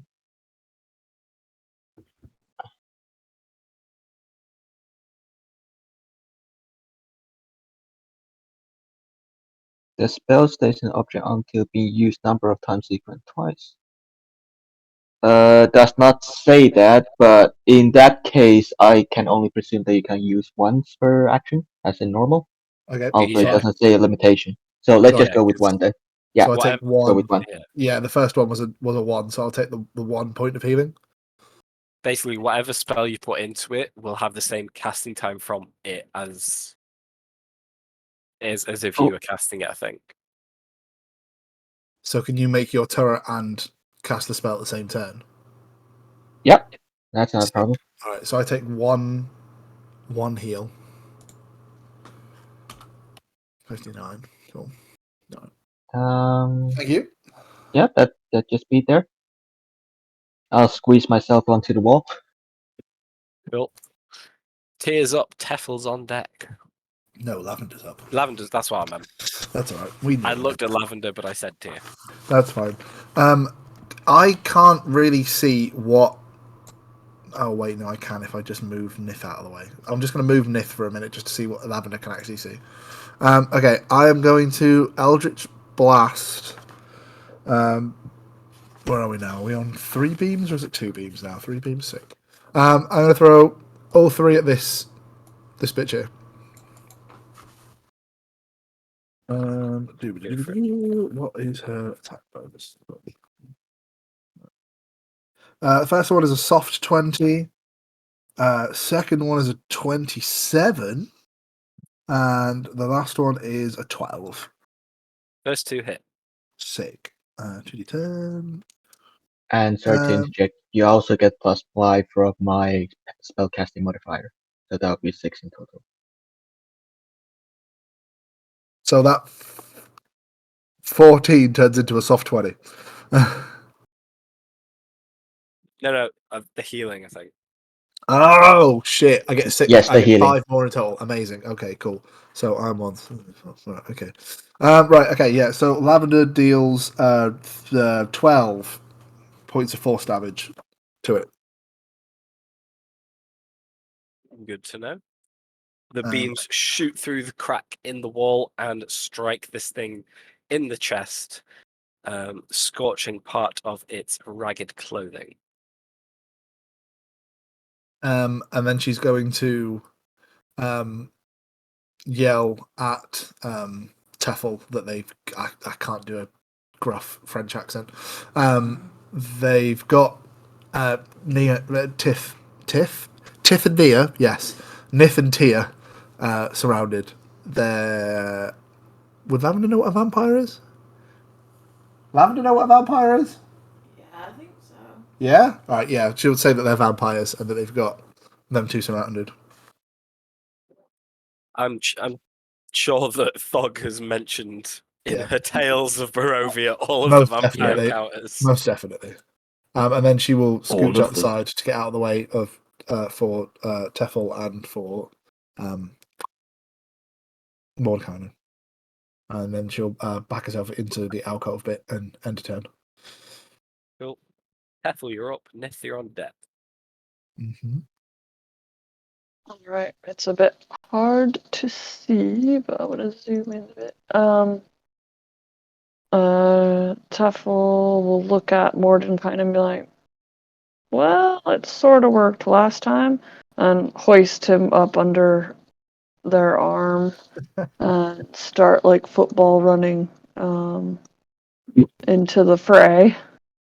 Cool. Brilliant. I'm sorry, I don't know if it's me, but I'm really struggling to see what's going on. Because you're in another room. Yeah. But I'm guessing I will be able to see that Nith is being grappled in some way. You wouldn't have so- direct line of sight of it. Oh. You know that dynamic Basically, lighting thing that Andy did? With Yeah. dynamic lighting, That's what's whatever here you is, can yeah. see is what you can see. Okay. Yeah. Okay. I wasn't sure if it was accurate. All right. So, well, keep charging then. 9, 10, 15. Okay, now I can see. I don't think I have enough movement to get to Nith. I think I can get here. And I want to try to pull this one off of her if it looks latched on. I think the which one was the one grappling? I think that is the one grappling. Yeah. Is it? Okay, Yeah. okay, that's lucky then. Can I try to pull it off? You can. Give me a athletics check. Athletics? Yes. Well, We're gonna do it like a shove and a grapple is meant to do, actually, because it's not like you're trying to escape its grapple. So, roll me an attack roll, and it can be, the special attack type. So if you hit its AC, then the athletics check. Okay. 20. Yeah, Soft that works. 20. So I'll try to while kind of dropping Mordenkainen off kind of between Fog and I somewhere. I'll just kind of lunge forward and try to grab it around the waist and pull that leech off. Cool. Give me an athletics check, but I basically only need to know if it's a natural 1. Whoa. Cool, yep, you pull it off. Nith, And you try got to 3. throw it to the side if I Amazing. can. Here I come to save the day. Fuck yes. I think that's all I can do. That's my action. If you have 2 attacks in a turn, that'll only count as 1. Because it is special. Oh, really? Yeah, really. But that doesn't count as a weapon attack, does it? No. So you're not doing damage, but Okay. instead you're like pulling or shoving Right. or whatever. In that case, with one fell swoop, I'll pull my great axe out and try to cut into the one that's right in there to the north. Cool. Whoo! 25 to hit. Yep.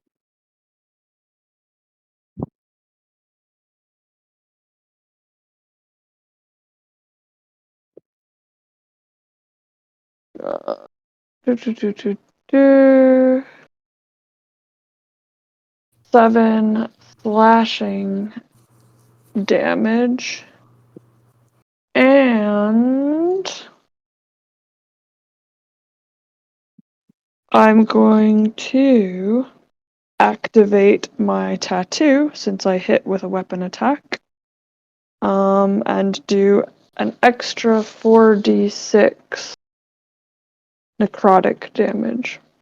Nice. And so that's another 12. So, Nith, you can see as I pull one of these creatures off, slash into the other, my tattoo starts to unfurl from my left arm. Sick. Just like a series of 4 dark spears plunge into the chest of this creature. Fucking sick. Nice. Do Here it I come to save the day. again. That's my go. Nice. Nithsira. So I'm no longer restrained, right? Correct. Right. Bonus action, Shield of Faith on myself. Cool. Main action, the one that was grappling me is about to get all kinds of fucked up. I actually know that's kind of a really stupid idea to kind of stay where I am. I will, with a hop and a skip and a jump, I will attempt to leave 2 of their attack ranges. Well, that is attacks of opportunity. Yes. Fortunately, they are now in direct sunlight, so this is a Disadvantage. disadvantage each. And they also need to beat a 20 now. Oh, why disadvantage? I would have been a natural 20. Suck my dick. That's 17, so that misses. You, Second one is an 8. so Yeah, yes. they miss. I will attempt to leave this one's range of attack as well. Oh, for God's sake. That's a 9, so Mhm. yeah, that misses too. Okay, and then I'm going to Lol. double swing at this motherfucker. Cool. Only God single damn hand. that sword. Nah, that Yep. sword's just fucking saved my ass. Okay. First, it's a 28 to hit. Yeah, that hits. Okay, cool. And second is a Come on, 17. Lewis, you can only give me one round of fun. 17 to hit. Yes. Yeah, 17 hits. The first one is an 11 points of damage, and second one is 7. So that's 18 points of slashing damage altogether. Nice. Is that everything? That is my go. Cool. What is the intelligence of these things? Basic. Cool. Being in this direct sunlight, it's almost as if the skin of these things is beginning to scorch and burn off. As you can tell, they are suffering and hurting in it. Because of that, a lot of their attention seems to be focused on Thog. But No. unfortunately, there's a few of you in the way. Two of them are still going to try and swing at Thog. The rest are just going to swing at whoever's closest. So that one's going to go up there.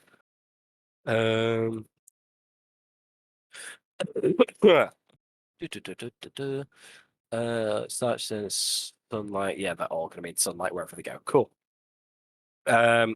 So the two that are attacking Dog. Okay. First swing, first one disadvantage. That's wow, amazing. That's a miss. Second one, that's a miss. Second one's first attack at disadvantage. That's a miss. Disadvantage. That. Oh my god, that was a natural 1 and a natural 20. I hate you so much. Yeah. So from 4 attacks, I rolled 2 1s, a 2, and a 3. So they all miss. The two that are attacking, the 2 swings at Teffel. That's another 3. That's another 3. So they're gonna miss. The 2 swings at Tia. Improving. It's a 5. And 6. Get your bingo sheets out. So they're all misses. First 2 swings at Nasira. Does a 16 hit? Nope. God damn it. Second, nope, that's a miss. The second one's first attack. Nope, so 16. And the last attack of my pathetic turn. Oh, they were both cocked. Amazing. Nope, still terrible. Cool. Yeah, everything misses everything. Yay! Checks out. That's basically all they can do. And then it's Dog's turn. Oh, Tia, you're on I've never deck. heard such sweeter words.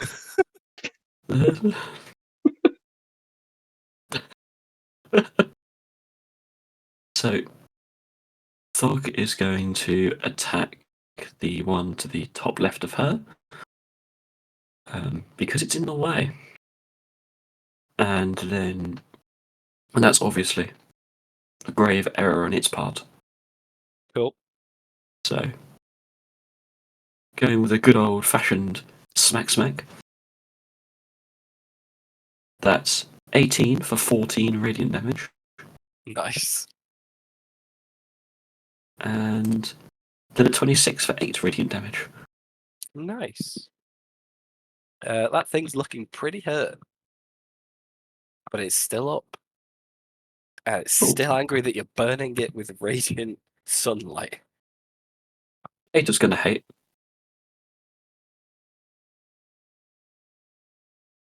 Yeah, Emma turn. Cool. Tia, you're up. Lavender's on deck. Okay, I am just going to use bonus action to trigger the protector again.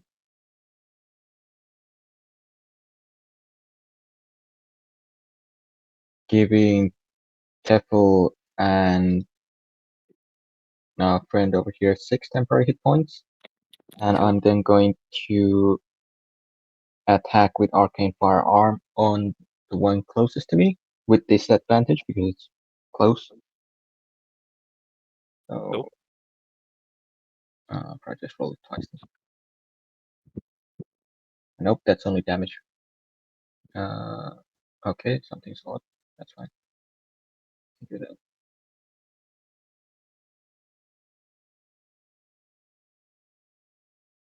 Disadvantage.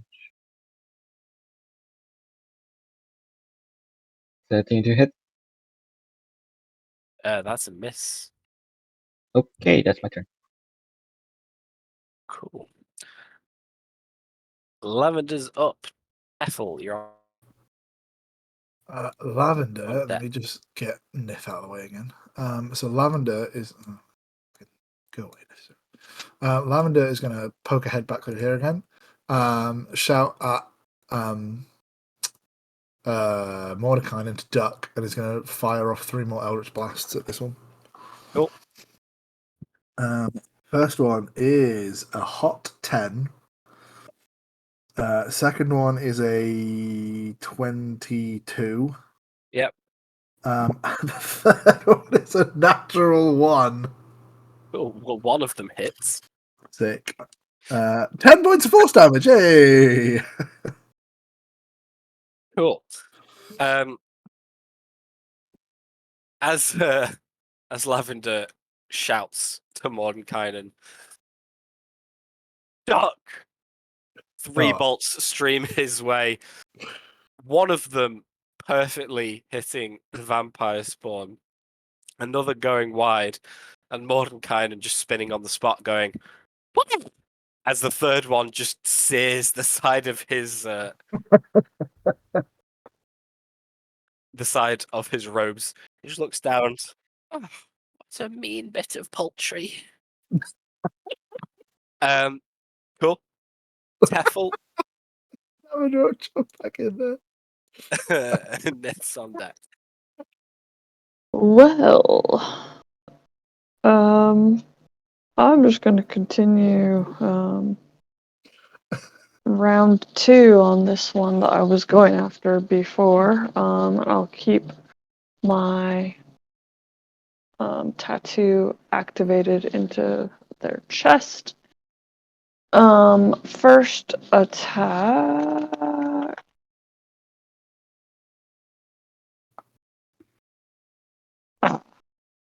That's a miss. Second attack. That 15. just hits. Whee! Okay. So in that case,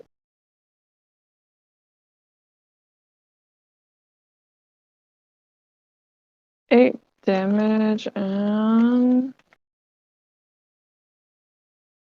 so 8. So 22 damage. Nice. 14 of that is necrotic, if that makes a difference. Okay. You slam into this vampire spawn again, piercing it, hurting it, and with the damage and the necrotic energy pulsing through it from your tattoo, it looks impressive, but it's almost like while it is hurting it, it's taking more damage from your actual weapon than this impressive display of magic. Damn. Well, Tefel wouldn't know that, but it's fine. Nisira. Yes. Me? Hello? I just like shouting your name out occasionally, not for any particular reason. It's just like to make you panic, isn't it, really? Yes, go on. Sweet. I will do the double strike tango against this one again. I'm afraid it only knows the waltz. All right. Well, the first one is a natural fucking That's cool. 20. That hits. And on Yeah, that just. natural On that natural 20, I am going to dump a Divine Smite into it. Lovely. So it takes 6 plus 5 is 11 to begin with. And then 6 and 5. So it takes 11 slashing and then 11 radiant damage. Cool.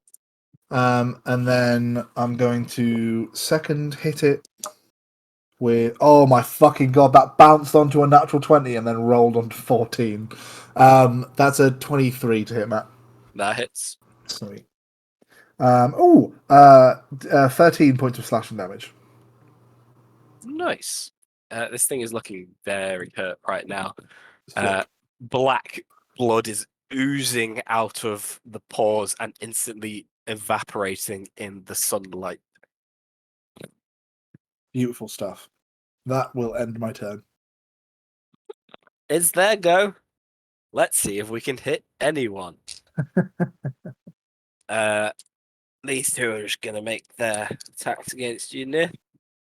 For 15 to hit. Nope. Cool. Uh, My armor class is currently 20 with Shield of Faith on, so. yeah, none of these hit. Yeah. Let's have 2 against Tia. Nope. Nope. Let's have again 4 against Thug. No. Oh my god, no. No. Current making sad noises in the corner. That was 17, but I still think that's way too low for Thug, isn't it? Yep. Yeah. And then 2 against Teffel. That's a natural one. Oh my god! 18 to hit? Nope. This is for Teffel. Yeah. I hit one. Hey. No. They're gonna grapple you instead of Ah. thingy you, but they can't do anything. No, other they're than not. that. And that's everything. I will say, I apologize, but 2 of those hits never even occurred, as I forgot that at the start of their turn, 2 of them are already dead.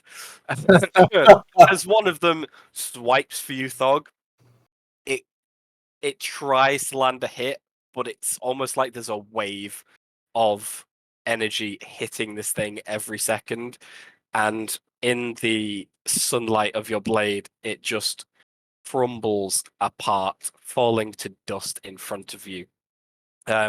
Same happens with you, Nasira. The one straight in front of you is trying to bite you, but as it opens its mouth, all you see at the back of his throat are beams of light as from the back forward, it too disintegrates in the light of the sun sword. Hell yes. Thug, you're up.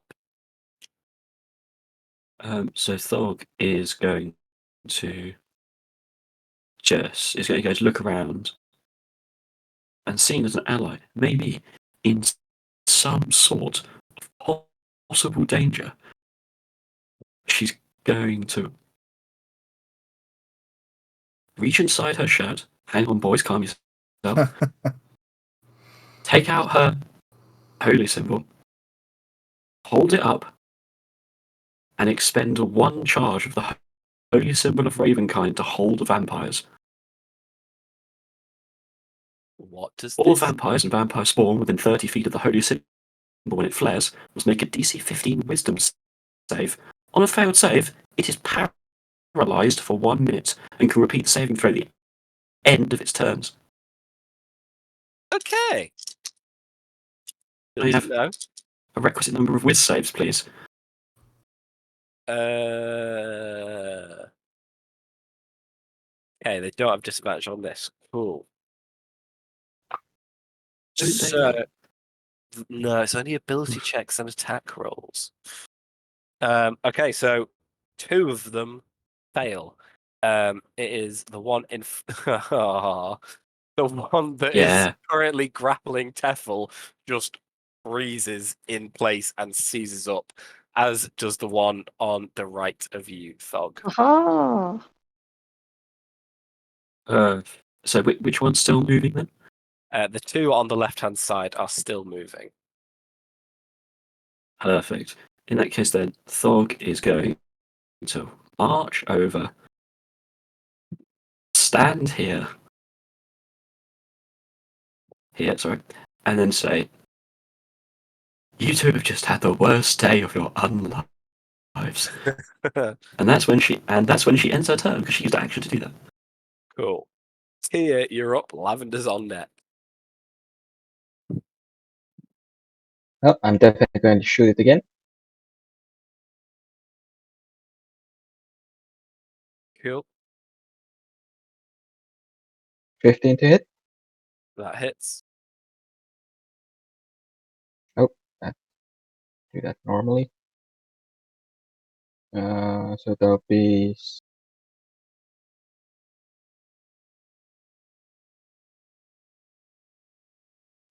yeah, 7 points of damage plus, so 15 points of fire damage. Nice. It's now burning in 2 different ways. Anything else? I really want to say I would drop a little bit of holy water on the feet, but I can't do that. No action. I'll use my bonus action to replenish temporary hit points. Okay. For 6 if it's higher than it was before. Otherwise, the height remains. Cool. Lavender, you're up. Teffel, you're on deck. Lavender. I'm getting this out of the way again. Lavender is going to poke her head out here. See nothing but scorch marks. 5, 10, 15, 20. And then she will throw 3 Eldritch Blast. Which one of these looks more hurt? Probably the one that was grappling Teffel, who's now grabbing Teffel, but not seemingly with any strength behind it as they are frozen up. Oh, wait, these things are paralyzed. Right, okay, yeah, fuck that then. So she will just continue wailing on this one then. I thought the scorch mark. Sorry, I thought they were scorch marks for some reason. She's going to throw 3 Eldritch Blasts at that one. Cool. First one definitely doesn't hit. Second one definitely doesn't hit. Third one is 21 to hit. That hits. Oh, fantastic. I think you do have advantage on this, don't you, if something's paralyzed, or is that only melee?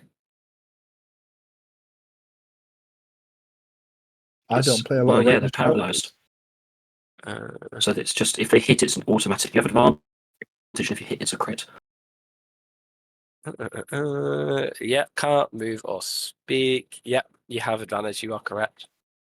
Okay, well, It is only a critical hit if the attack is within 5 feet, though. Okay, well, the first 2 rolls, I'll say, were the first roll of advantage, which was a 2 and a 3. So the second roll was a 21 to hit for the first roll, and then that was worse. So third roll, first one is a 13. Oh my god! Right. Okay. So the second one is also 21 to hit. Cool. Yeah, hit.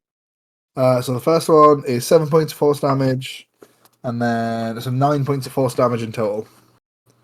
And then she'll back up against the wall again. Awesome.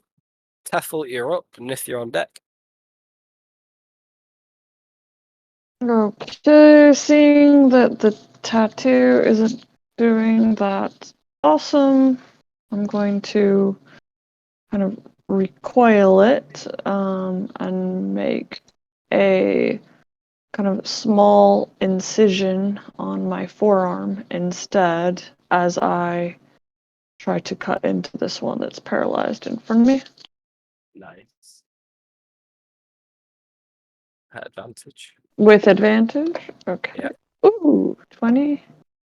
Okay, 20. That hits. And it is automatically a crit because you are within 5 feet. Nice.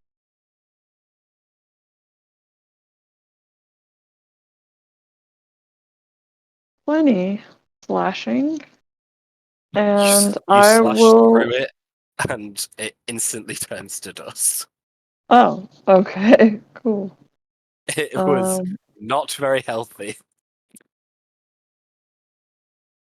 Nice. Well, a little bit of fire starts to come out of my axe as I turn for my second attack onto this dude.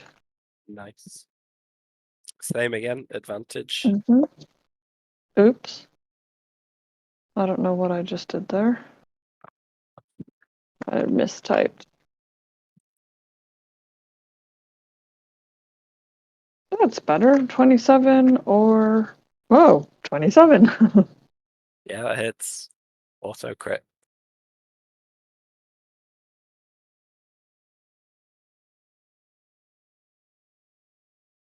Oh, well, 12 damage plus some fire damage, which is, I think, a D8.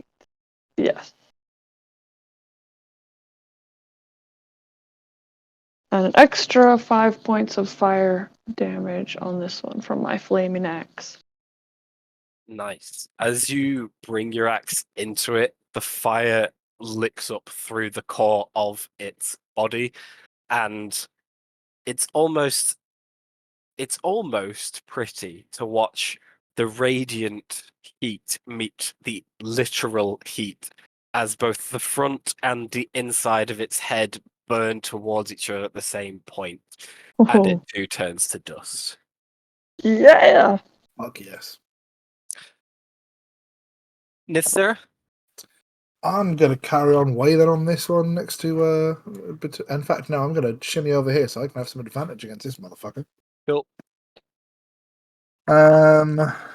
First roll is 26 to hit, Matt. That hits. Second one is 15 to hit. That hits. Ooh, sick. First one is 8 points of damage. Second Yep. one is 11 points of damage. Another vampire turns to dust under you guys' might. And because the other one is very weak and can't hit shit anyway, together, Thog and Nasira, please describe how you dispatch these last two vampire spawns around you. How do you both want to do this? Oh, Go first if you want, Lewis. I think it would be fair to say Nithsir would come up to Thog.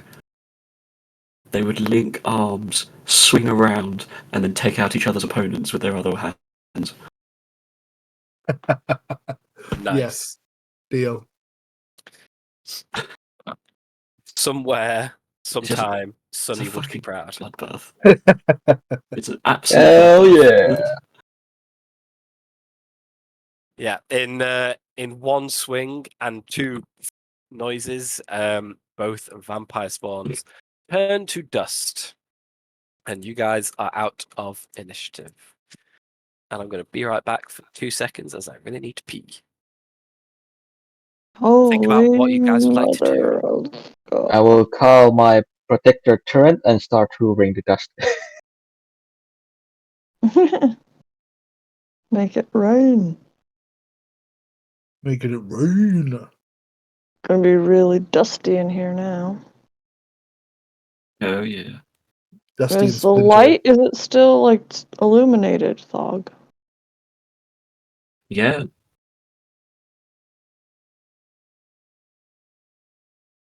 I'll get rid of the aura and roll 20, but yeah, it's always It's permalite. So I mean, you're the one that gave me guessing- it, so. I know, god damn it.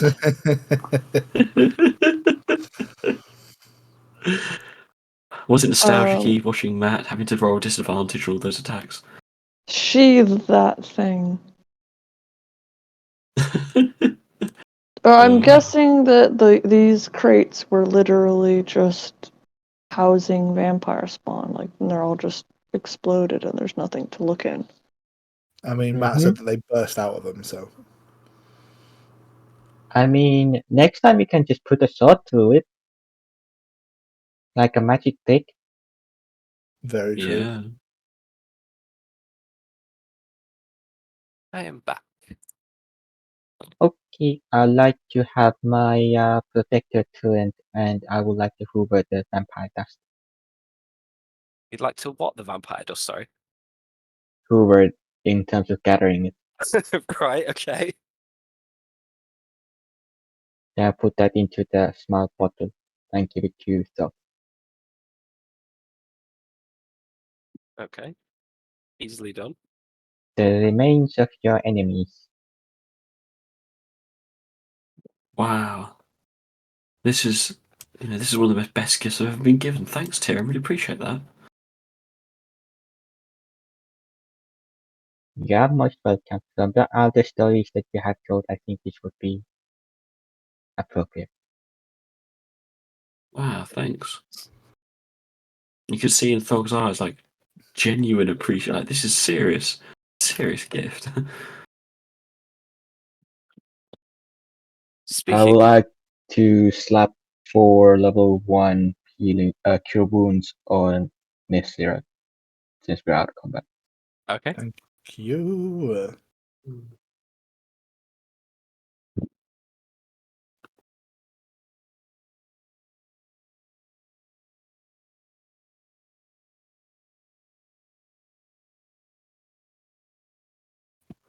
Total of 38 points of healing. Of how many? 38? Yep. I don't need that many. Did you stutter? No. I don't need that many. You What can take- about the reduction of max? Yeah, like I'm currently at It 64 just go to the out maximum of of his. 85. So I you don't take. know that.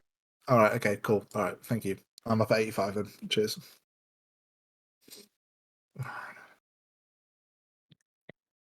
Thank you very much. As you recuperate after this fight, healing each other up, etc., 3 very distinct whispers echo around the room, one after the other, all saying the same thing. Interesting. Can I have Nithsira, Tia, and Tefel all make wisdom saving throws, please? Oh, fuck. No. I know your trick. Go away.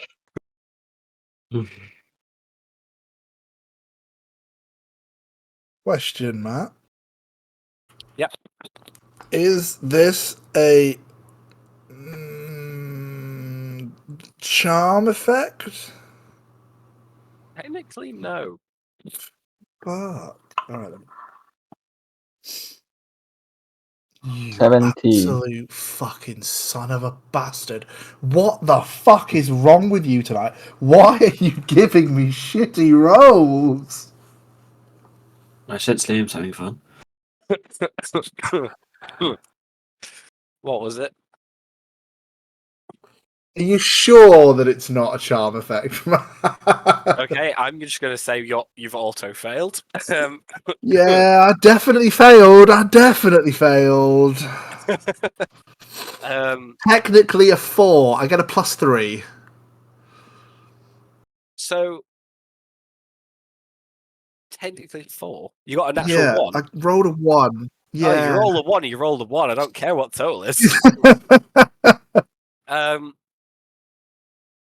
So you guys are patching yourselves up, hoovering up vampire dust, etc. And it's almost in a blink of an eye. You're no longer where you were stood. Each of you individually is stood next to one of these amber sarcophagi. Even with the 17? Dang. Yeah. To Thog, it's like all three of them have very nonchalantly just strolled over to these things. There's nothing particularly concerning about it. And as all three of you like snap to your senses, stood in front of it, you're yourselves still. You find yourself looking at it like, I didn't choose to be here. And each one of you hear a little whisper trying to talk in your mind.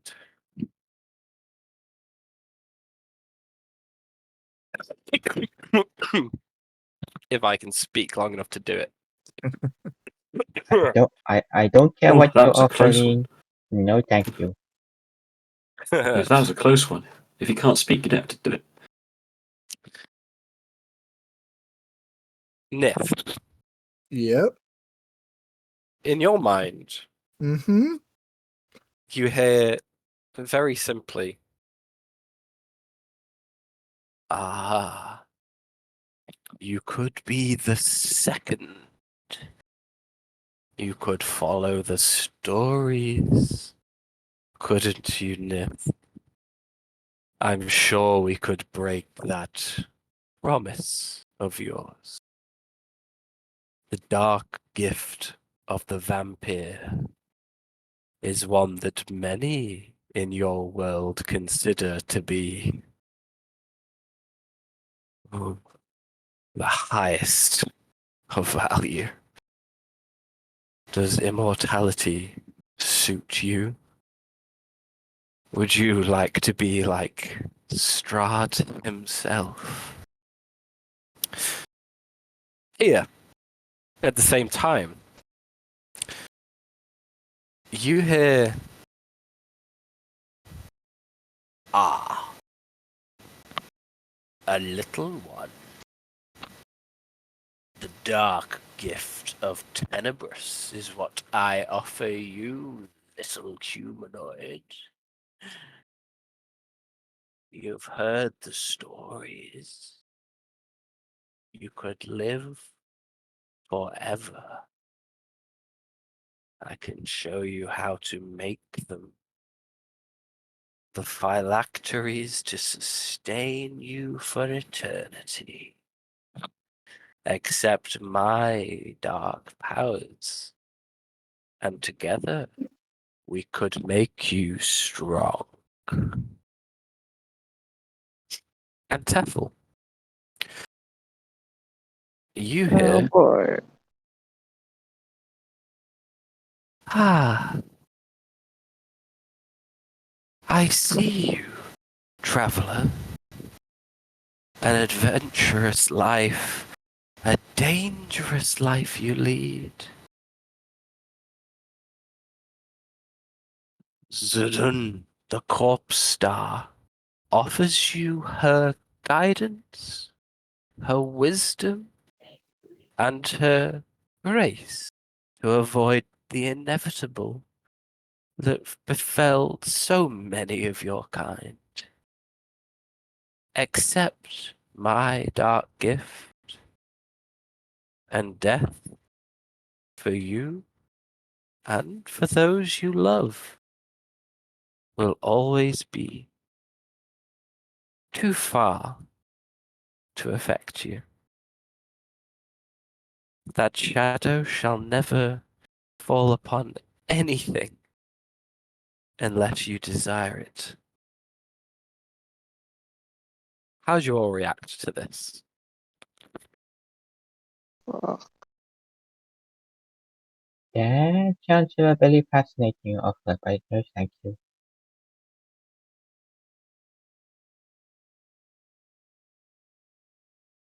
Teffel's gonna try to back away, but can't seem to. You are under no compulsion to stand here anymore. I If you know. wish to, you can, but I will go on top of my tiny, or not so tiny turret, and walk around where Nefzera would be. Nah, I'm at the same height as Hey, step out of it. Before you even as you're making your way over there, she, upon hearing this, Matthew immediately grabs her holy symbol and strikes the sarcophagi with her sword. give me an attack roll. Well, now I really have a scream face on myself. That is a 25 to hit. That hits. Give me damage. That is 11. Okay, good to know. As you strike it, not so much a crack, but a tiny little chip comes off the top of it.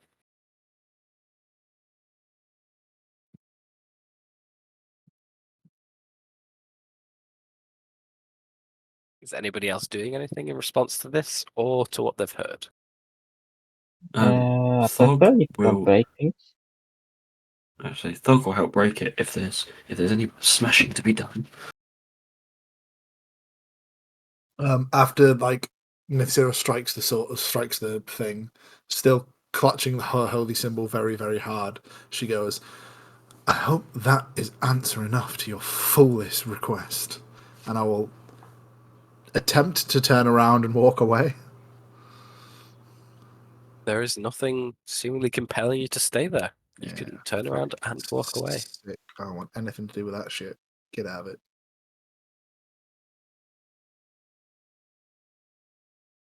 How's Teffel reacting to this? Tuffle sort of leans away from the sarcophagus, but then kind of leans forward and puts their scaly head against the amber to listen in.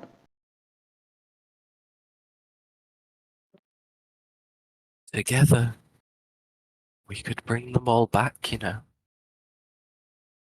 Every last one of them.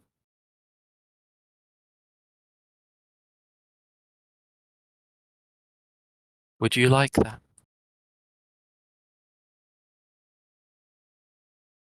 Yes. What do I have to do?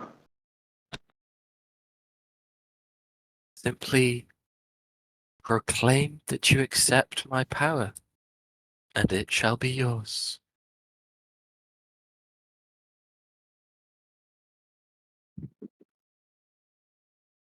Psst, Devil.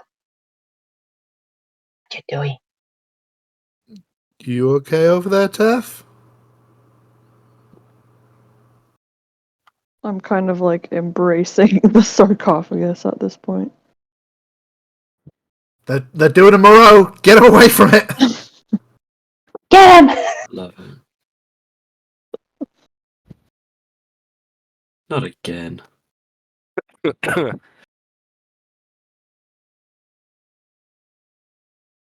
Is anyone actually trying to do anything? Teffel, are you saying anything in response to this? Are you doing anything in response, etc., etc.?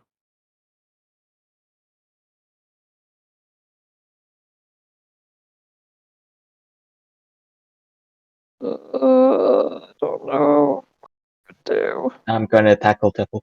Yeah, Nitzer is gonna make a flying leap and try and pull him away. Contested athletics checks. One from each of you involved, or Nith and Ia, one of you can make it advantage. It's up to you. Despite my small stature, 17. Athletics and not Okay. acrobatics, yeah? Correct. Piss. A hot 15. Teffel. 19. Teffel. I bats you start both to. away. I start to say. I want to know more about your ideology. That's My never a good sign. What is the price I have to pay? price? This is a gift. Look, There pile are on. no there are no prices involved in gifts. You are simply accepting a small portion of what I have to offer. My ideology becomes your ideology. You simply have my power, if that is what you wish.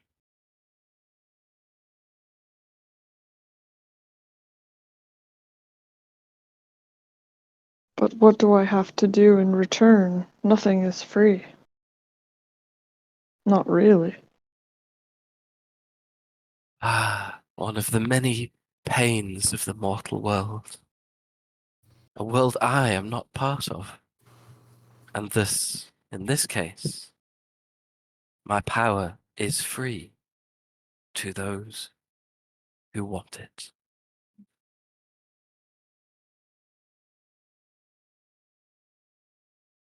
Do I believe what this voice is saying? Make an insight check.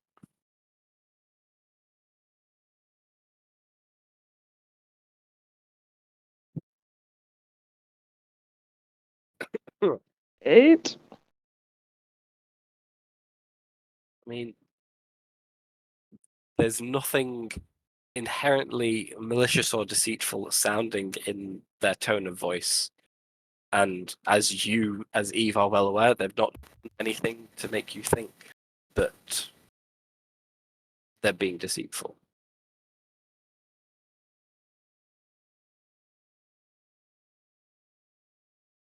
Any inference you want to make is up to you. I try to reach out with my mind to accept.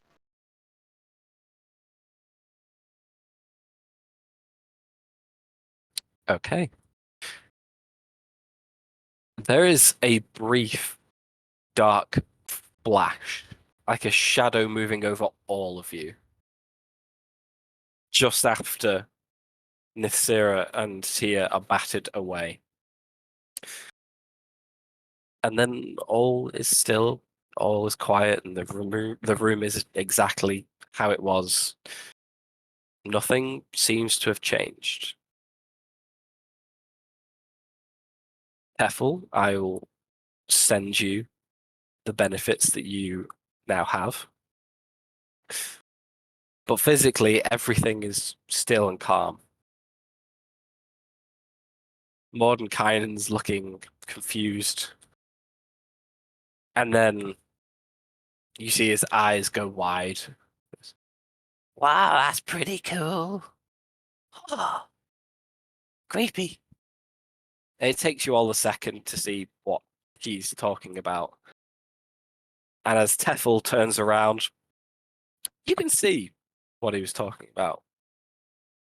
Teffel's once red crimson skin, slightly more pale, not quite as bold as it was before. And the right half of their face is now sinew, some exposed bone, decayed, old, rotten.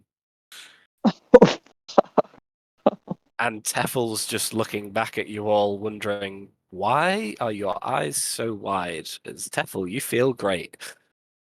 But Teffel looks dead. And yet, they're completely fine. And we will end it there for today. What the fuck? Oh God! What have Jeez. I done? God. You guys Well, are supposed to stop me. We tried, but you're too fucking you strong. think we can do? I'm a fucking wiry bitch. Like, I'm acrobatic as shit, but I'm not athletic. Hey, the 17 was my best one with the -1 on it. Nice. Oh fuck. Very nice. Okay, I've sent what you need to know on Discord. Please add it to your character sheet, Peffel.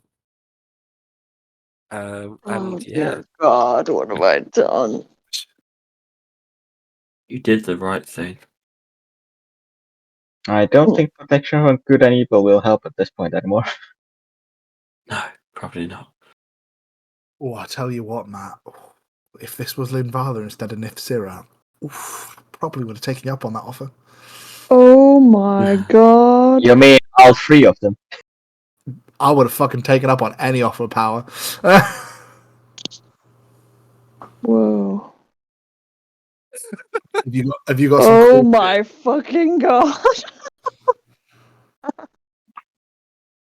Okay, well, shit.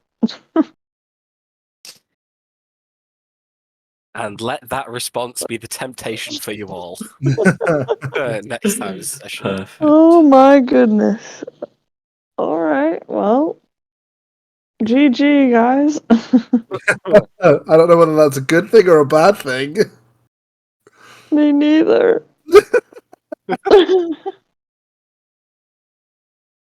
That's amazing. All right then. See you later, guys. All right. See you guys. Bye, See you. Yeah. everybody. Bye. Bye. Bye. Bye.